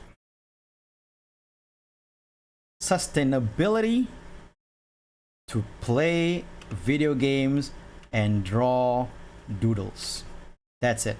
That's all I want in life. If you can give me sustainability for me to play video games and draw doodles on stream, I'll be a happy superhero. Like, no one will be happier than me. And that's all I want. That's all I want. I don't want anything else. And I don't even want to be like rich. I don't even want to be super rich. I just want to be able to sustain my life, paying rent, paying bills, without needing to be famous. That's all I want. That's all I want. Sustainability while living my life. I was gonna say, don't worry, you want to be famous. I don't want to be famous.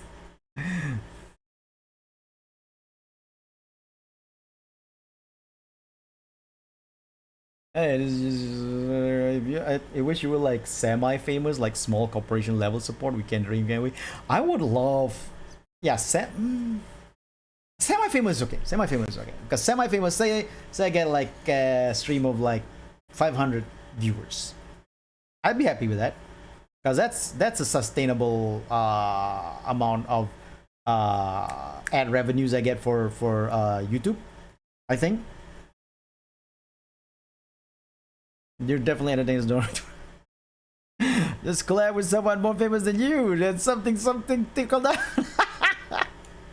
That's my previous life. I don't do that anymore. But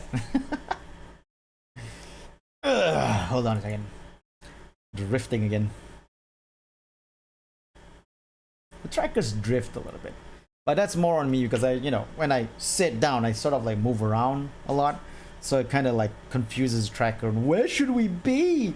As the tracker goes like, hold on a second. Reaganomics but VTubers. Yes! Reaganomics but VTubers. That's what I need. You got what I need. And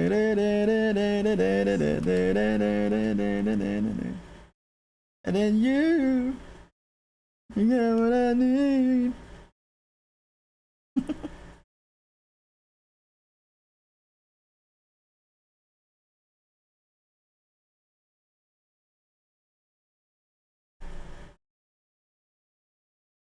The drift honestly isn't even that bad. It's a worthy trade-off for the amount of expressiveness 3D tracking. Yeah, I know, right? It's great. I love 3D tracking. It's look at me, I'm just playing. I'll never go back to 2D. I'll never go back to 2D.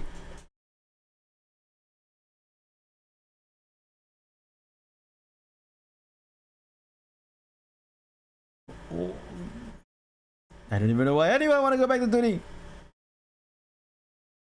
After being able to move my hands like this, why would I want to go back to 2D?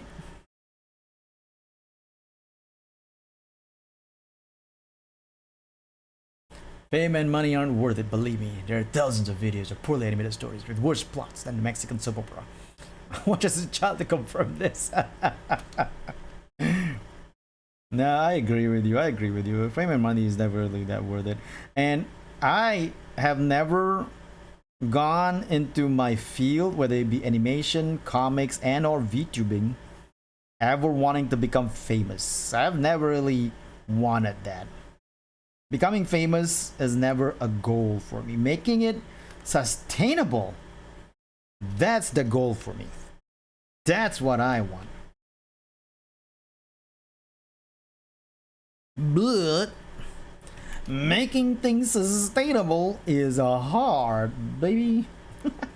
It's so hard.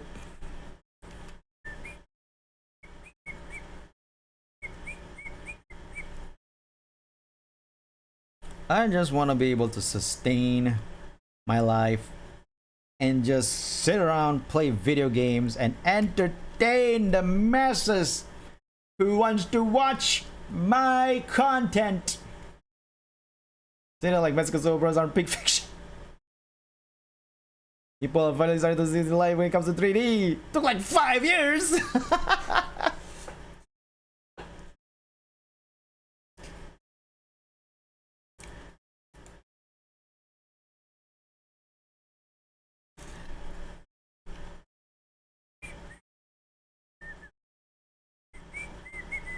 You got what I need. Oh, wrong layer.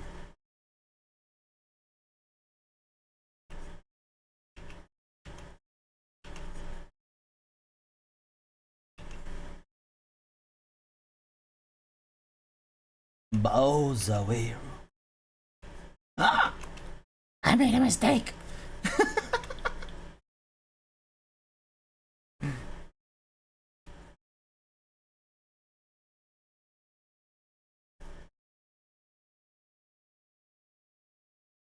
Then we open up another layer and we use the same color to do the. Oh, wait, we need a lighter color. There you go. We do this.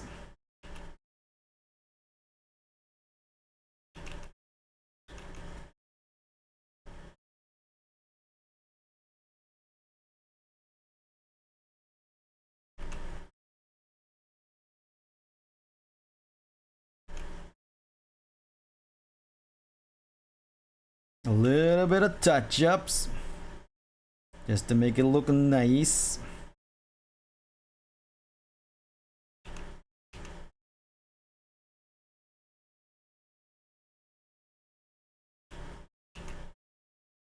Then glow dodge. No wait.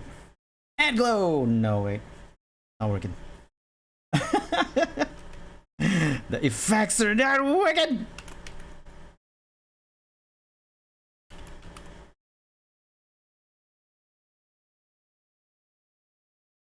I just remember why it's not working. I haven't done the second layer.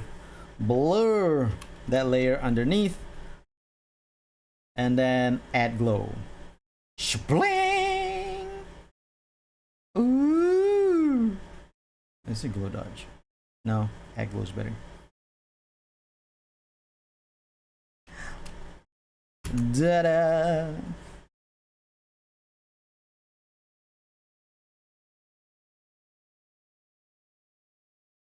You see, your whole life truly brainwashed method 2D was superior until they started using it themselves. We will see how the future will be. On a more topical note, the art is coming along amazingly. I would feel I almost feel like I don't have to say it this point because we're always, thank you so much. I really appreciate that. I'm glad that people think my art is amazing, and I'm glad that this one is coming out so swimmingly. However, we haven't put in any shading.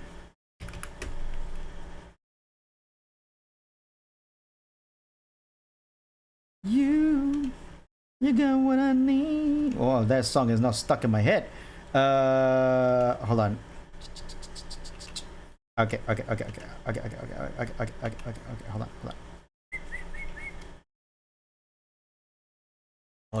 on. Hold on a second.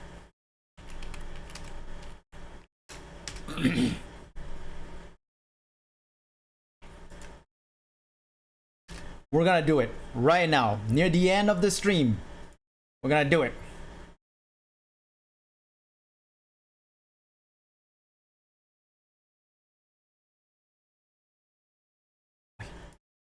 Where's the volume?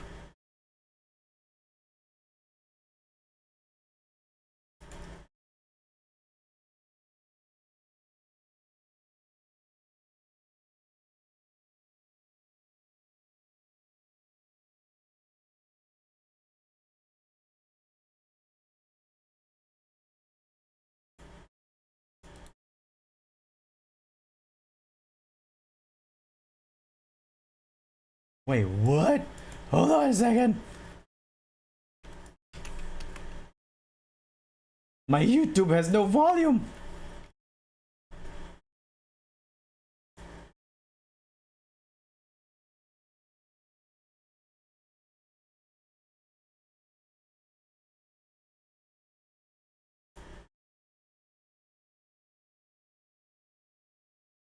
Oh, hey, Ma. Wait, is my volume just gone in general?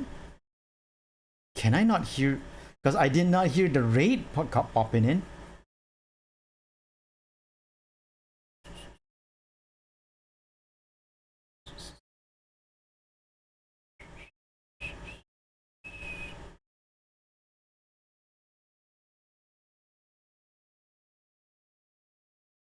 Haven't you been in a no, I do not think I've been in a collab with Beowulf even once.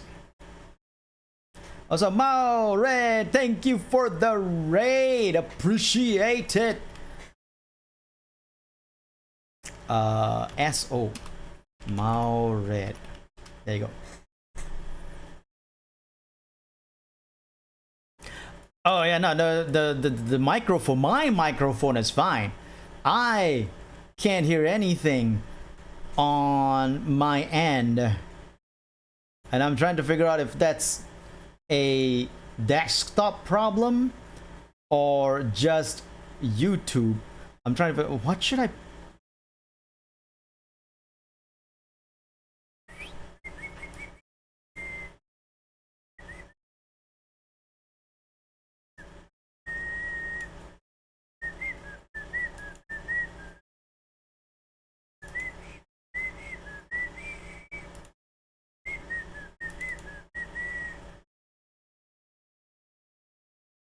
Oh yeah, yeah. It's my end. It's my whole PC problem right now.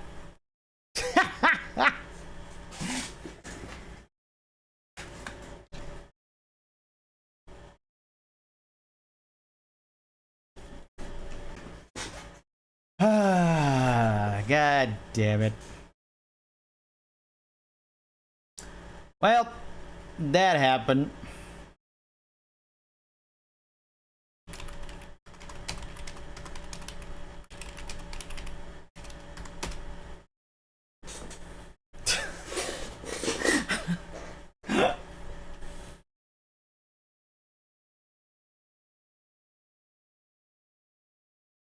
Okay, so I think is my okay, yeah. So YouTube's on, Twitch is on. Your chair must have crashed the stream. I wish it was. I wish it was my chair. It was not my chair that crashed the stream. It was me trying to fix my headphones. I tried to move things around at the back, and that hit the network cable. And upon hitting the network cable, my internet decided to go oops.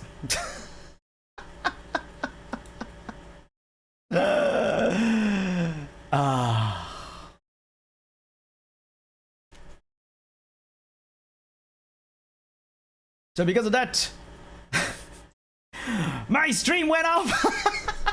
But I'm back. I'm back now. I'm back. I'm good. I'm good. The IPS show here from the IRS.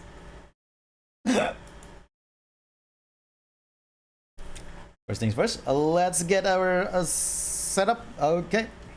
Tracker's done.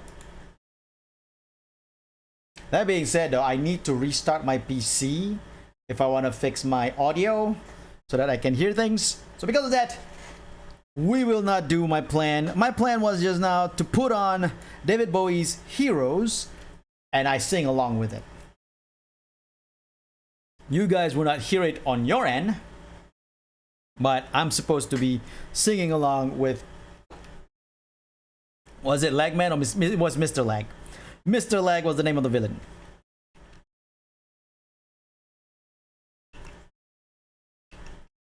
Ready? Ready?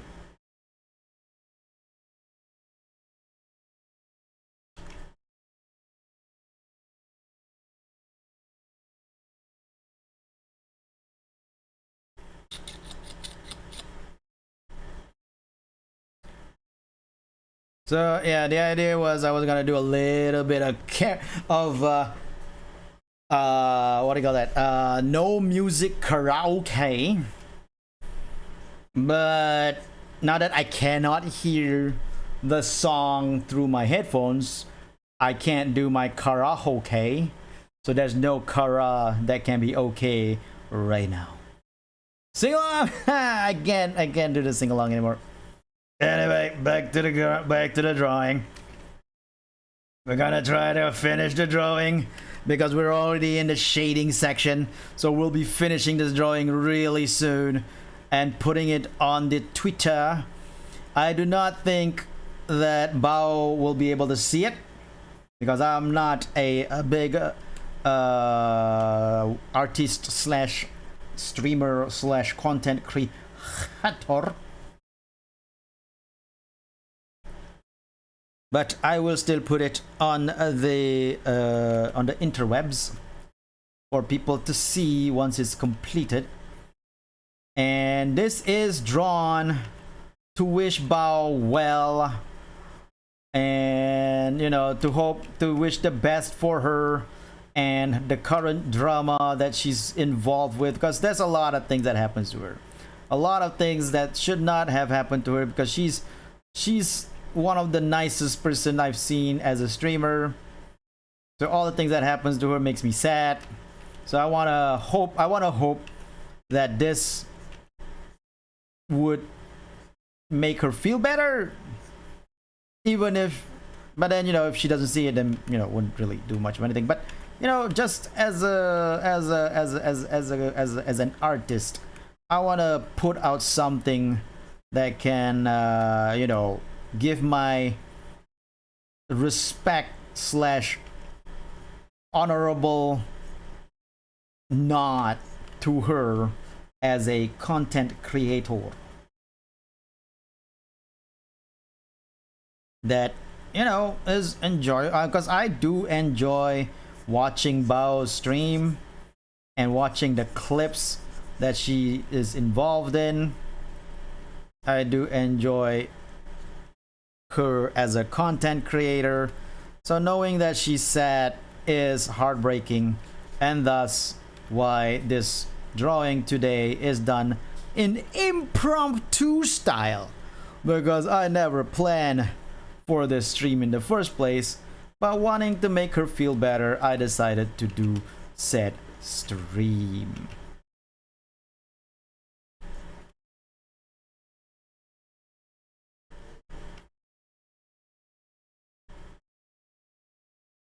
So yeah, that being said, we're gonna finish this real soon. Like, it will be a nice little thing to put on the internet, where, you know, what little people can see it. The small fraction of people online that can see it. I forgot the name of Bao's fans. Like, I know there was a name for it. There's a fan name for Bao's fans, but I forgot what it was. Yeah, guys.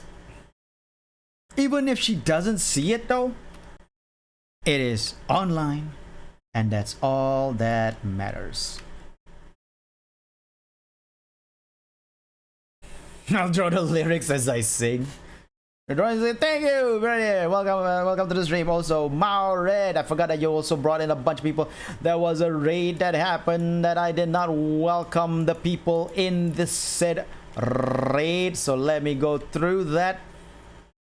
Thank you for bringing your stream over here, Mao, and I appreciate it.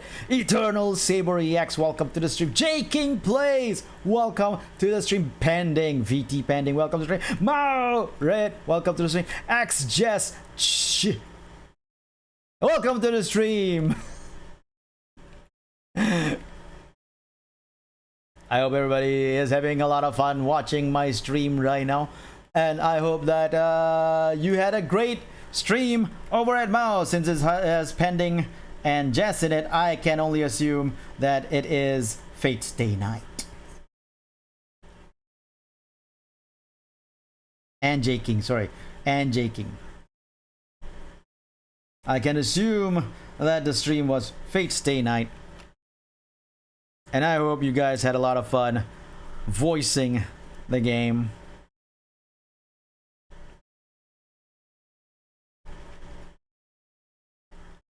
As for me, we are going to finish this off very shortly.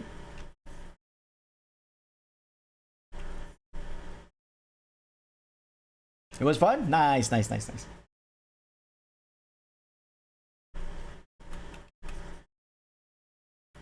After we finish this off, I'm gonna go off stream and probably continue my 6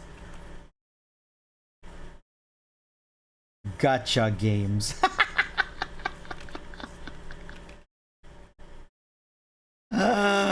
6 gacha games. That's 6 dailies I have to go through daily.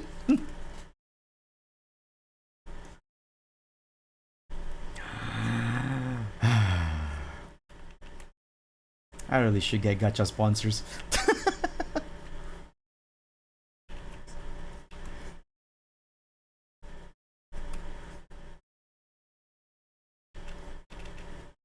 I did, however, before coming on stream, play a little Nikkei. So I'm actually with Nikkei. I didn't do the dailies though. I just went. Oh, no, not Nikkei. Sorry, ZZZ. I played a little bit of ZZZ before coming on stream, so that part's already done. At least one of them is done. So 5 gacha games to do dailies for. Now, why am I talking about gacha games? Because Fate Stay Night now is being known better for Fate Grand Order. which is their gacha game. The Fate gacha game, Fate Grand Order.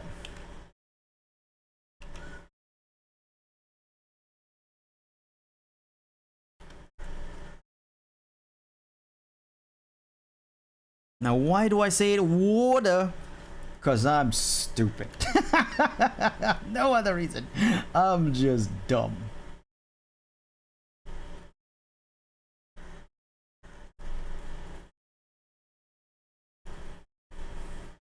Don't defend your chair for it's a crime. What? I'm not defending my chair. My chair is a crime.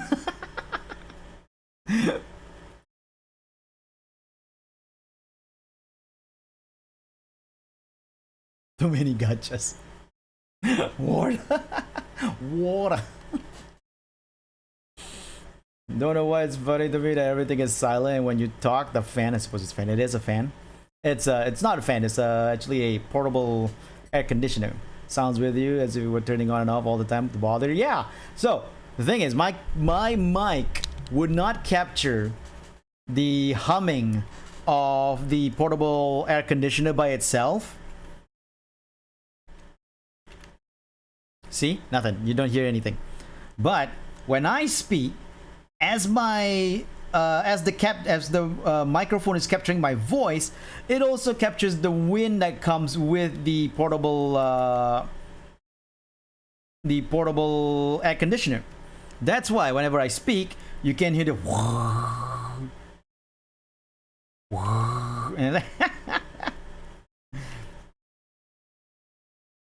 so by itself, it cannot be captured on the mic. But when I speak, the mic captures it alongside with my voice. And what can you do exactly? It's too hot for me not to have the portable air conditioner on while I'm streaming. It is what it is. That being said, let me tell you the story of 6 gacha games a day. Crazy, I tell ya.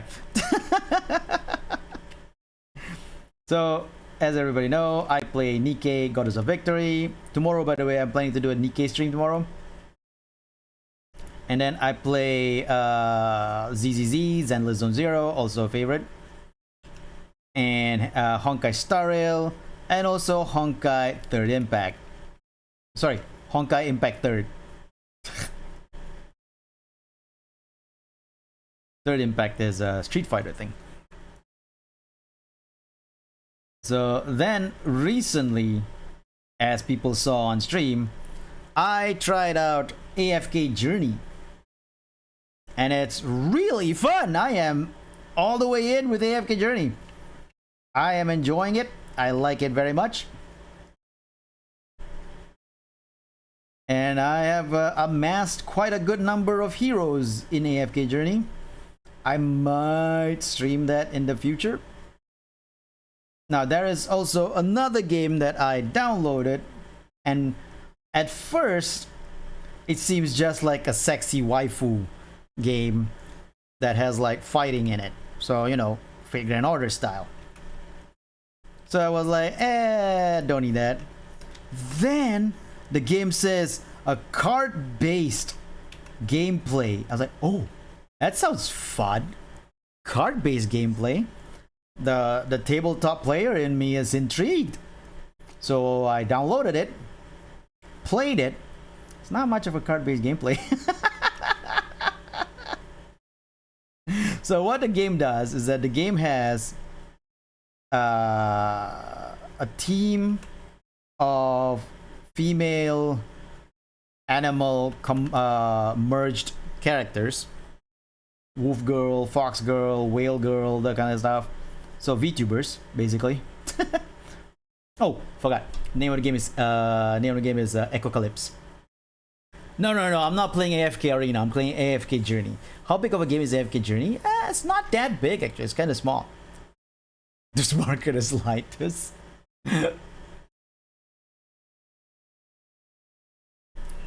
So it's AFK Journey is actually not that big of a game. It's bigger than AFK Arena for sure, since it has like this whole map and adventuring mode going around the map and everything, but like it's not like Honkai Star Rail or ZZZ. It's quite sizable. Like you can play it on the phone easily without needing to without thinking like you're missing out, because a game like Honkai Star Rail, ZZZ, or Genshin, when you play on, though you can play on the phone, but when you play on the phone, there's a feeling that I'm missing out on a lot of stuff because the game is bigger than what you should play on the phone. Like the game is made for, the game is like PC/console level gaming kind of thing. You want to play it on a TV and not on a small screen, right? But with AFK Journey, you don't get that. You know, it's pretty nicely small sized enough that you can enjoy it for what it is. But that means that I was so I played Echocalypse.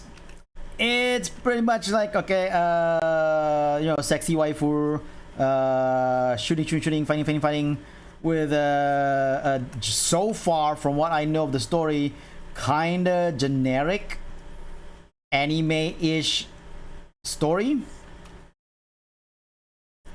And the gameplay, the way the gameplay goes is that you have these waifu fighting on the screen on a battlefield, and then they fight automatically. Everything moves automatically, right? All the what do you call that? The attacks, you assign them to certain positions on the party that will have them attack according to the turns given on the position. Their speed, initiative, and all that counts as well. And it's all automatic. You don't have to press anything. But what you can do is set up these 4 cards. Definitely doesn't sound like a game that will put me in. Yeah, for sure. I totally get that. You can set up these 4 skills, which is almost card-like at the bottom, and each attack by your characters, by your units, will charge the cards 1 charge. And once it reaches 4 charges, you can then unleash the skills on the card, right? So the game is about playing the right skills at the right time to really utilize a really a good amount of like damage to win the battles. So that's the card play, the 4 skills at the bottom. So it's not much of a card play, but it's kind of fun. It's kind of fun to see that you lost a battle and then you try to play the cards differently to do like, okay, if I do this skill first, then that skill, oh yeah, that's much better, boom, you win. So I got hooked. Stupid game is kind of fun. I got hooked.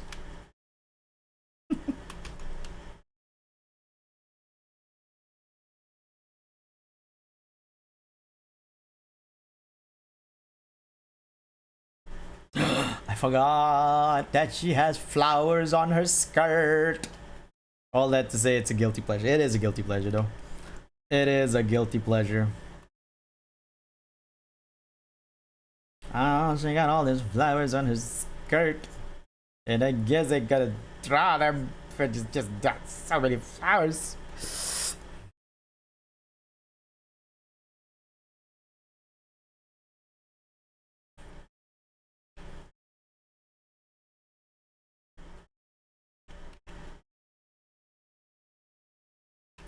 Okay, I'm just gonna go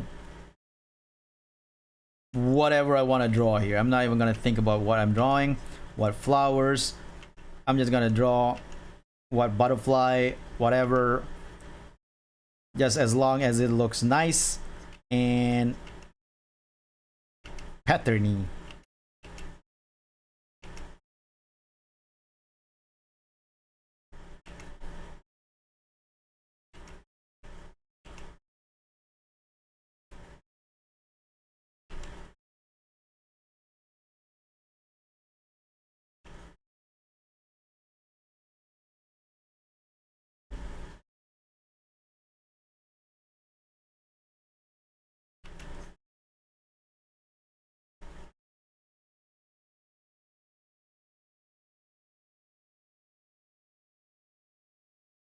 So the next VTuber I want to draw is going to be Nanoless, the other victim in this drama, because I feel like she's an artist herself, right?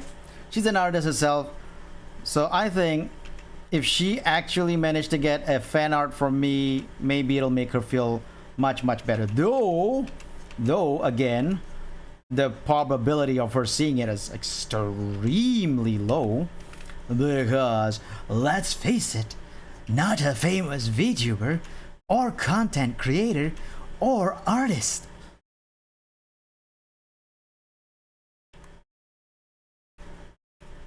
It was quite funny. Extremely high.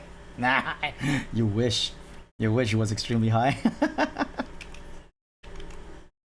That was quite funny that there was me, Argama, and Pending was hanging out on a VC, and then just for fun, they were like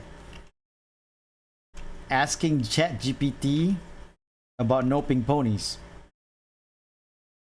And then they were also like talking about asking about, hey, ChatGPT, can you tell me like who Asu is? And ChatGPT was going on and on about how I have like contributed to the webcomic scene with no pink ponies, a manga, with my manga style drawing, and and all is like glazing. Super glazing that I was like, what the frick is ChatGPT talking about? It was glazing the hell out of me, and I'm like, what are you talking about, ChatGPT? None of this is true. I mean, the thing is, it's accurate for them to say about my career as a webcomic artist, because they got that one down pat. But then they started talking about how my contribution to the webcomic scene was significant. And I'm like, what?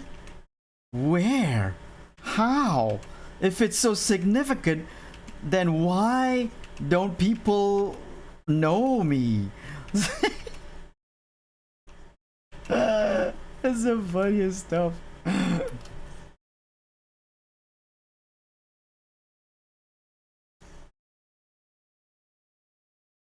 No pink ponies. No pink ponies. Being so influential by comics and in VTubers. The thing is not even influential in the VTuber scene. I'm not even influential in the VTuber scene. Nobody knows me. I mean, when you think about like the famous, I mean, people know me. Some people know me. Some people know me in the scene. But when you think about like the famous names in VTubers, right? The people who's like blown up in the scene, I am not even a fraction of the level that these people are in. You know, it's crazy to think about that. But we're talking about streamers and VTubers who, when they talk about the old days, talk about, oh, you know, when we were just a small streamer with only like 200 viewers. I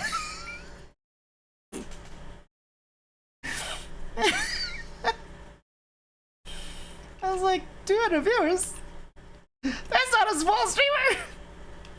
That's quite a decent sized streamer! Getting 200 viewers is lucky as frack!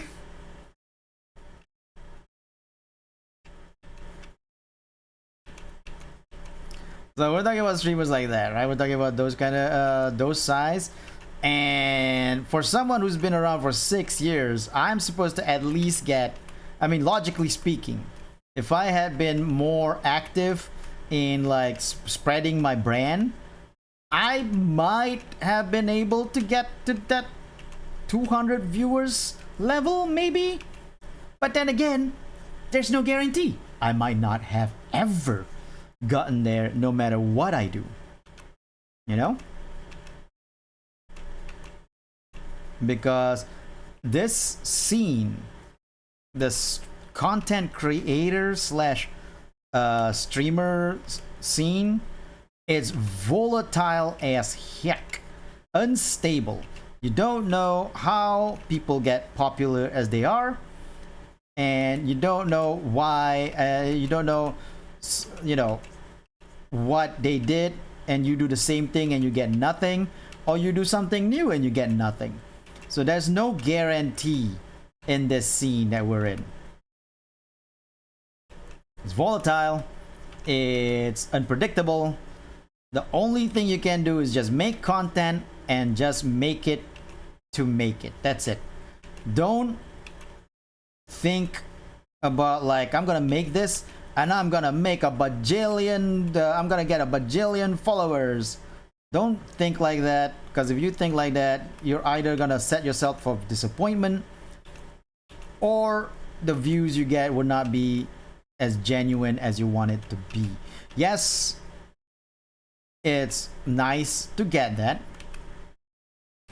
It's okay to dream for it, but don't make it into the reason why you're doing it. Do it for the passion, do it for, you know, yourself, but don't do it to be popular, you know?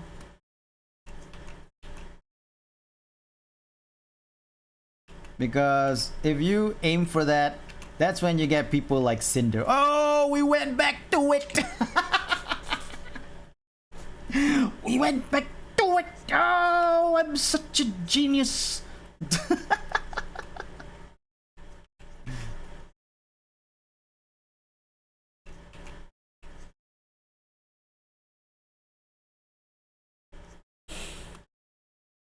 There's just no predicting who or what will succeed or when, and those on the whims of the people and the algorithms. Exactly. You're gonna do it to destroy the world. Hello, Wilson Goldfish. Welcome to the stream. Honestly, that is 200 is still crazy. I know. That's what I'm saying, right? So when you have like streamers online, streamers who go like, man, remember when I was just a 200 viewer Andy, and it's like, I was so small, so insignificant. It's like, yo, don't say that. Don't say that. That is crazy out of touch. Because when you say that, what are you talking about for people who only have like 10 to 15 viewers? You know? That's crazy. Don't say things like that. That's horrible.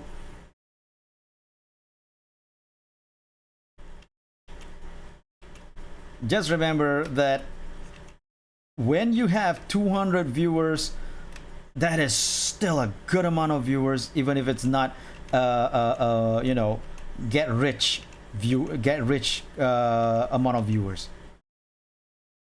If you get that, don't think of yourself as a small streamer. Think of yourself as a streamer that's getting up there. When you have 200 viewers, be thankful. That's the thing. You can't say 200 is small for them. Yes, 200 is small for them right now. But by saying that 200 is small, you are literally demeaning the ones that are getting only 10, 20, 5 viewers. You know?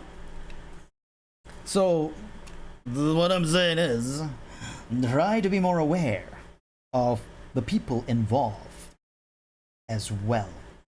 Because come on, be honest.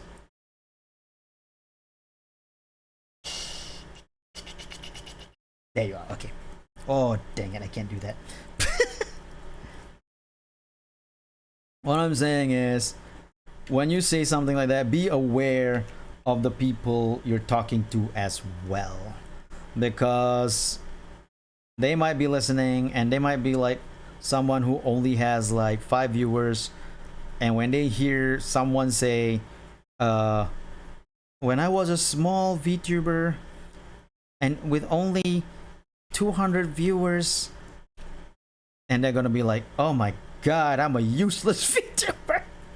I've only got 5 viewers per stream.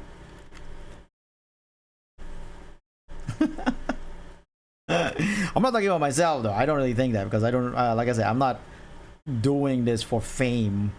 I'm doing this because I like stupid enough. I like talking while drawing. And if I can talk and draw and you guys can listen and enjoy, that's wonderful for me. So that's why, for me,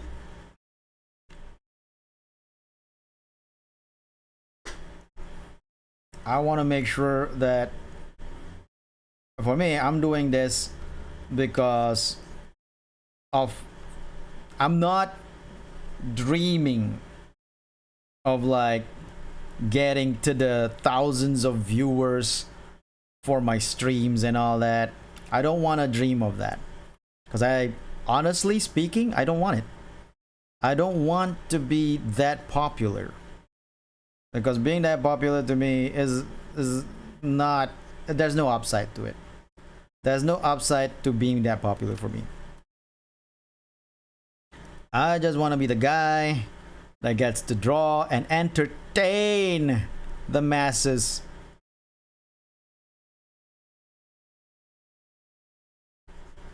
But I am not gonna reject popularity if I get it though. If I get popularity, I will accept it with open arms.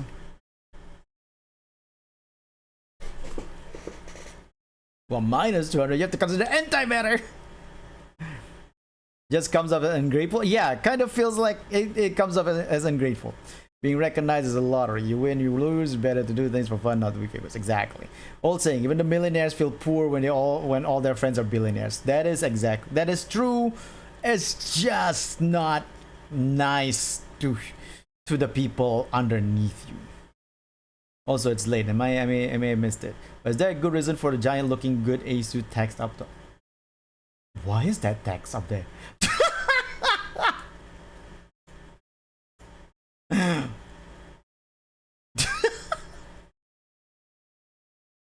I didn't even know there was a text up there. Been since the raid, is someone in Twitch chat put that there? No, it's not a Twitch chat thing.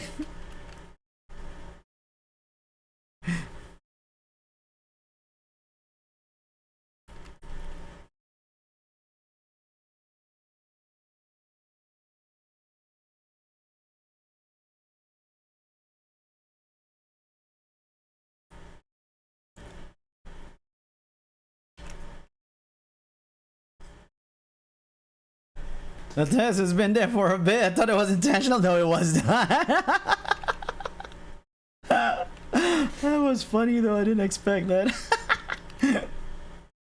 Oh my god, that was so funny.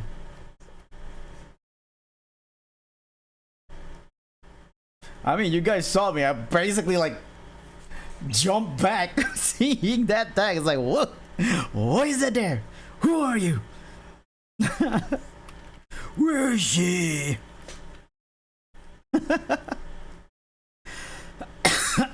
Shouldn't have done that voice. The Batman voice got me.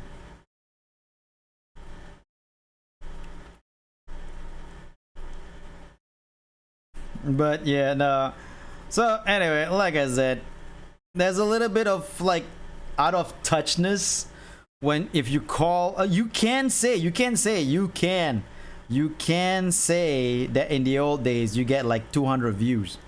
You can say that. Go ahead, say that. That's fine. Because that's true. However, don't say that those were the times when you were a small streamer. Because while it's true you were a smaller streamer during that time, you're also making it seem like as if it's a small number for a streamer, you know? And that's the problem with that. Because there are so many streamers on Twitch, Kick, what have you, YouTube, every platform in the world. so many of them who wishes they can get 200 viewers per stream. So when you say stuff like, when I was a small streamer with the 200 viewers, it's like, no, you were not a small streamer. I'm sorry to say that. You were a pretty dang big streamer if you got 200 viewers. Try to go back further when you first started and only had like 20 viewers. Then we'll talk. If you want to go back further and talk about 20 viewers, then I'll accept your small streamer theory. But if you were to talk about being a small streamer with 200 viewers, please. This is by the way, what's her name? Fuzli. Fuzli was the one who was like saying this, how yeah, she had like, when she was talking about like, oh, in the old days when I had like 500, she was talking 500 viewers. I mean, I'm being very generous when I say 200. She actually said 500 viewers and goes like, I was a small streamer with 500 viewers. It was like, that is not small. Okay, that is not small. That is pretty big. That is disgustingly big. There is a majority of streamers on Twitch who wishes they have 200 viewers, 500 viewers.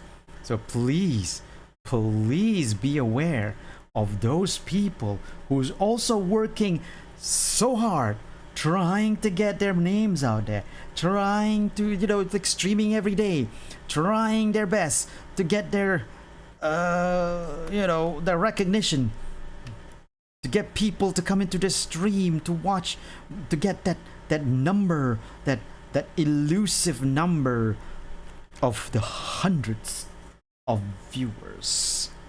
So please, you gigantic streamers out there, all of you, I'm not even gonna say the ones that's like going like, oh, I would never look down at the smaller streamers. Yes, I understand that, but just please be aware, if you're a gigantic streamer, there's like 98% of people under you who wishes they get 1/1000th of what you get on your stream. 1/1000. That is facts. Ta-da!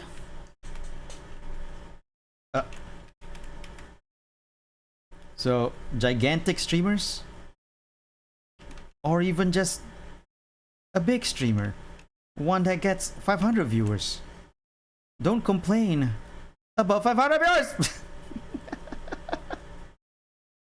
I sound so angry. I'm not really angry. I just sound angry.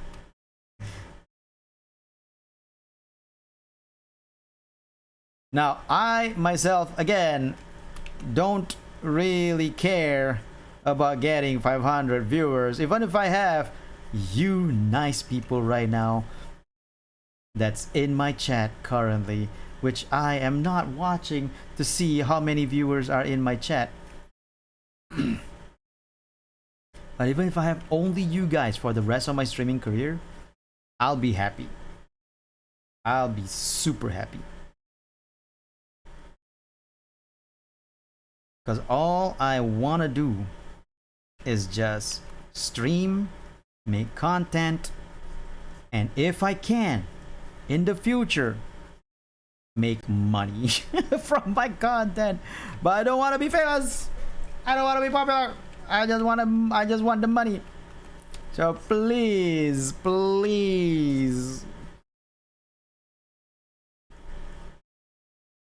don't make me popular, world, fate, whatever. Just make me money.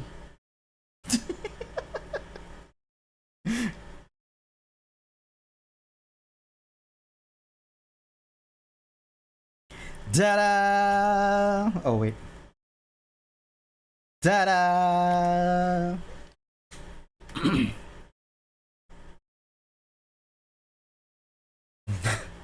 And in real, how many streamers stream only one or two people? Exactly. There are a lot of zero view streams out there. Sad. I hope the streamer has fun or do it for fun. Exactly. I hope that the streamers who get those little numbers, that they do it for fun. Looking good. Thank you very much. Yes, new meme.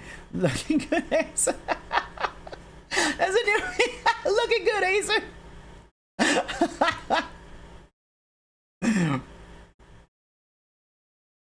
In the same vein, I see fans of big corporate VTubers go, "Oh no, my Oshi only got 2,000 views on the stream. Do her fans hate her?" Yeah, no, those fans are just as out of touch as the streamers who think 500 viewers are small. The public service message is brought to you by Ace, superhero VTuber of justice. Thank you very much. I endorse this message. Stay in touch with the people. Exactly. I have 80 followers on TikTok. For me, there's too many people for the content I make. But acquaintances come to tell me that 100 followers is too few, and I'm confused. How is 100 little to exactly? There's just a lot of because it's an oversaturation of the big popular people. Like how a million subscribers on YouTube is huge. So people start thinking if you don't get a million subscribers, you don't have a lot of people. It's like 100 people is still a lot of people. You put 100 people in a room, you're still gonna go like, good God, that's a lot of people. You know? Anyway, thank you so much. I'm glad that you guys think that the drawing looks beautiful. In the end, the floral pattern is just me going, whatever, I'm just gonna draw whatever I can and put down there.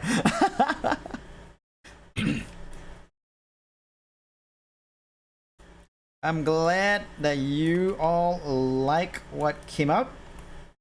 Now, we're not fully done yet. I must have a little bit of something in the background.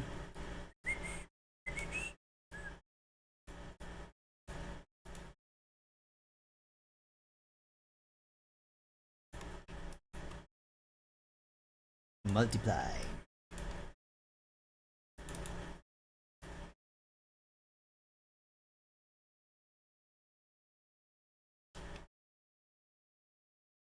Add glow. Then we lower the opacity. Then we take one of the new brushes Argama gave me. If I can find them. Where are they? Where are they? Sorry. No, I'm not sorry.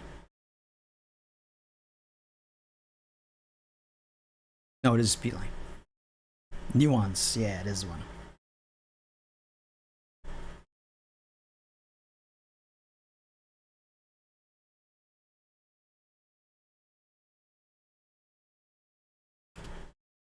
Oh, good lord.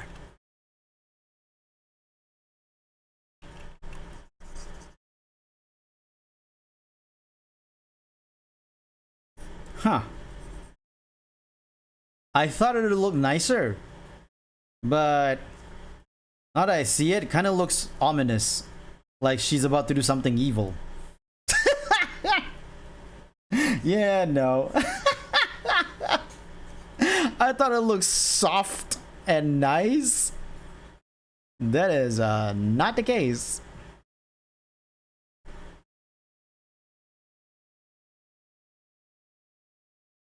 Oh, so.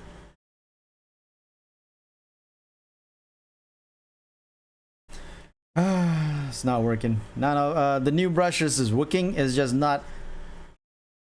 It's too slow for stream, so I can't use the new brushes on stream as much as I would love to.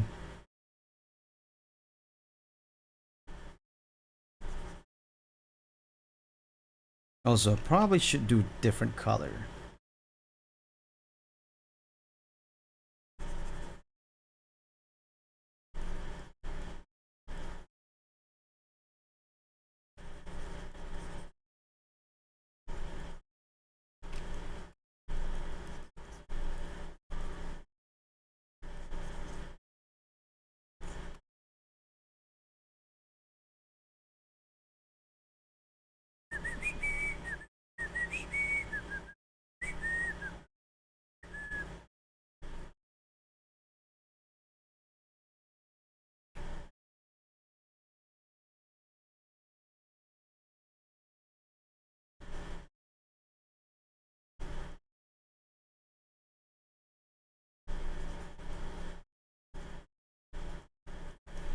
What about shopping since it's a contrast to bow? Oh yeah, no, that's part of the plan.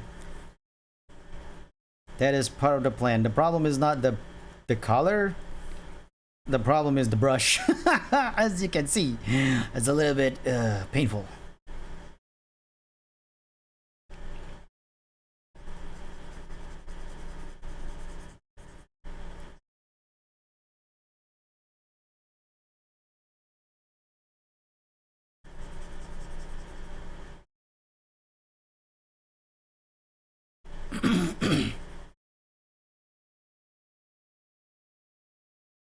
The drawing is gorgeous. Thank you very much. Getting pretty late. All right, Thundercharge. I hope you have a good night, and I hope you have a good sleep. I'll see you around, Thundercharge. Enjoy the future, Thundercharge. I would have looked nice, but the color was very opaque. Maybe it would have looked on low color. What, the one just now? No, I tried a low color. It just looks, what do you call that? Ominous no matter how you do it. It's because it's, you know, the scratches is more, are you guys that? The scratches are kind of like splotchy, and the splotchiness gives this idea of like ominosity rather than softness. I thought I want to use that because it'd be like a faster way to do this kind of like wash style, but then it didn't come out that way, so that's why I couldn't use that nuance brush.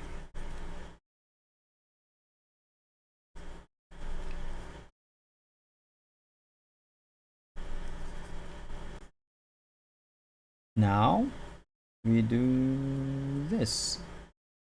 Nope, not the right one. And overlay. Nope. Screen. Hard light. Ooh, kind of nice. Soft light. Vivid light. Nah. Linear light. Ooh. Difference. It becomes a whole different thing. Pin light. Ooh, there you go. This is nice. I like pin light.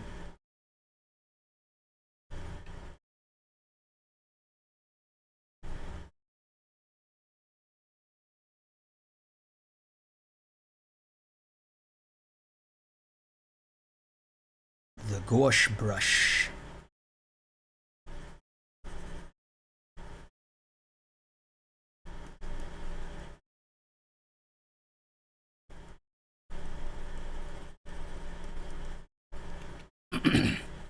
Then we got the gouache blender.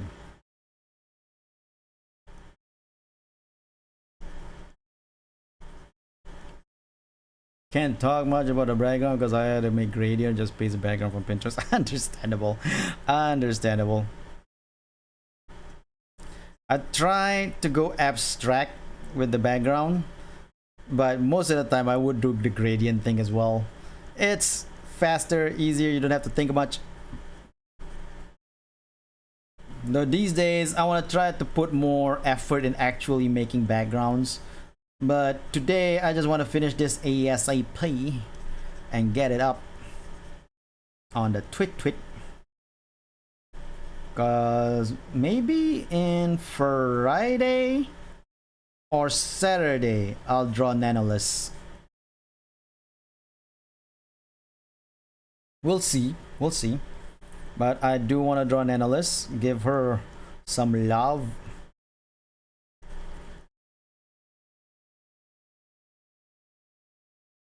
Some well-deserved love. Oh, did I? I did.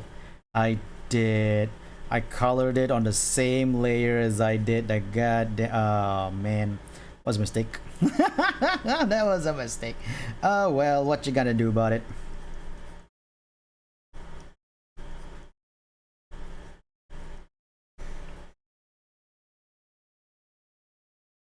Okay, now we take the gradient, do a little bit of something like this.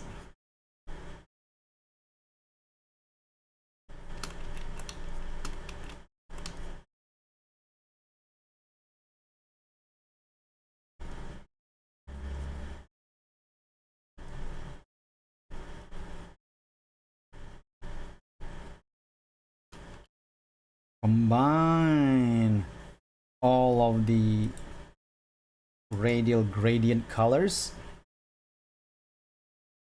Wait, you going off to mission 10?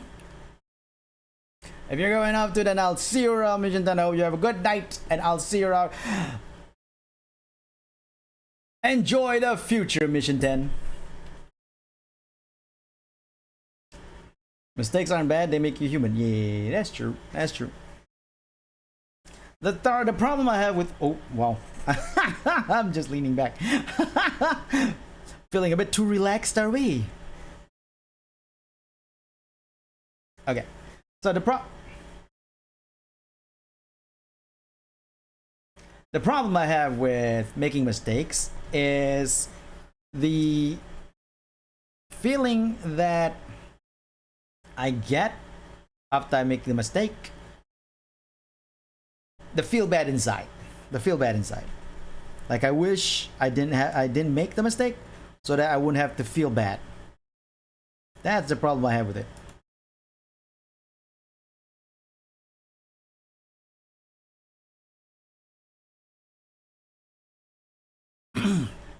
All right, I'm done.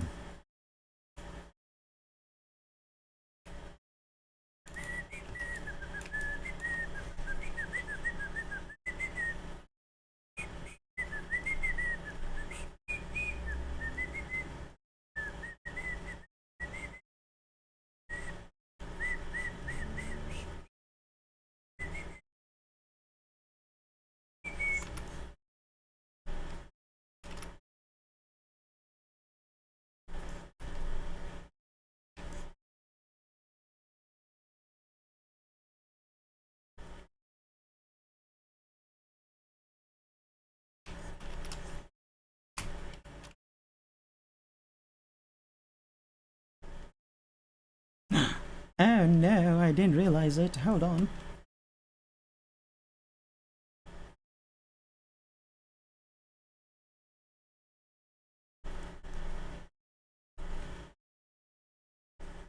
Nope. Oh, what?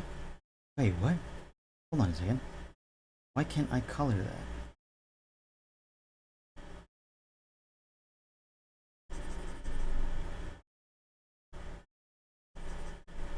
What?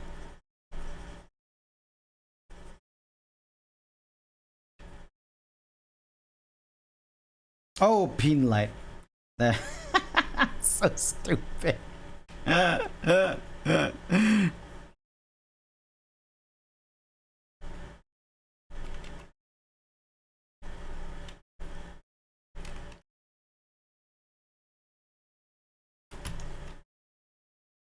All right.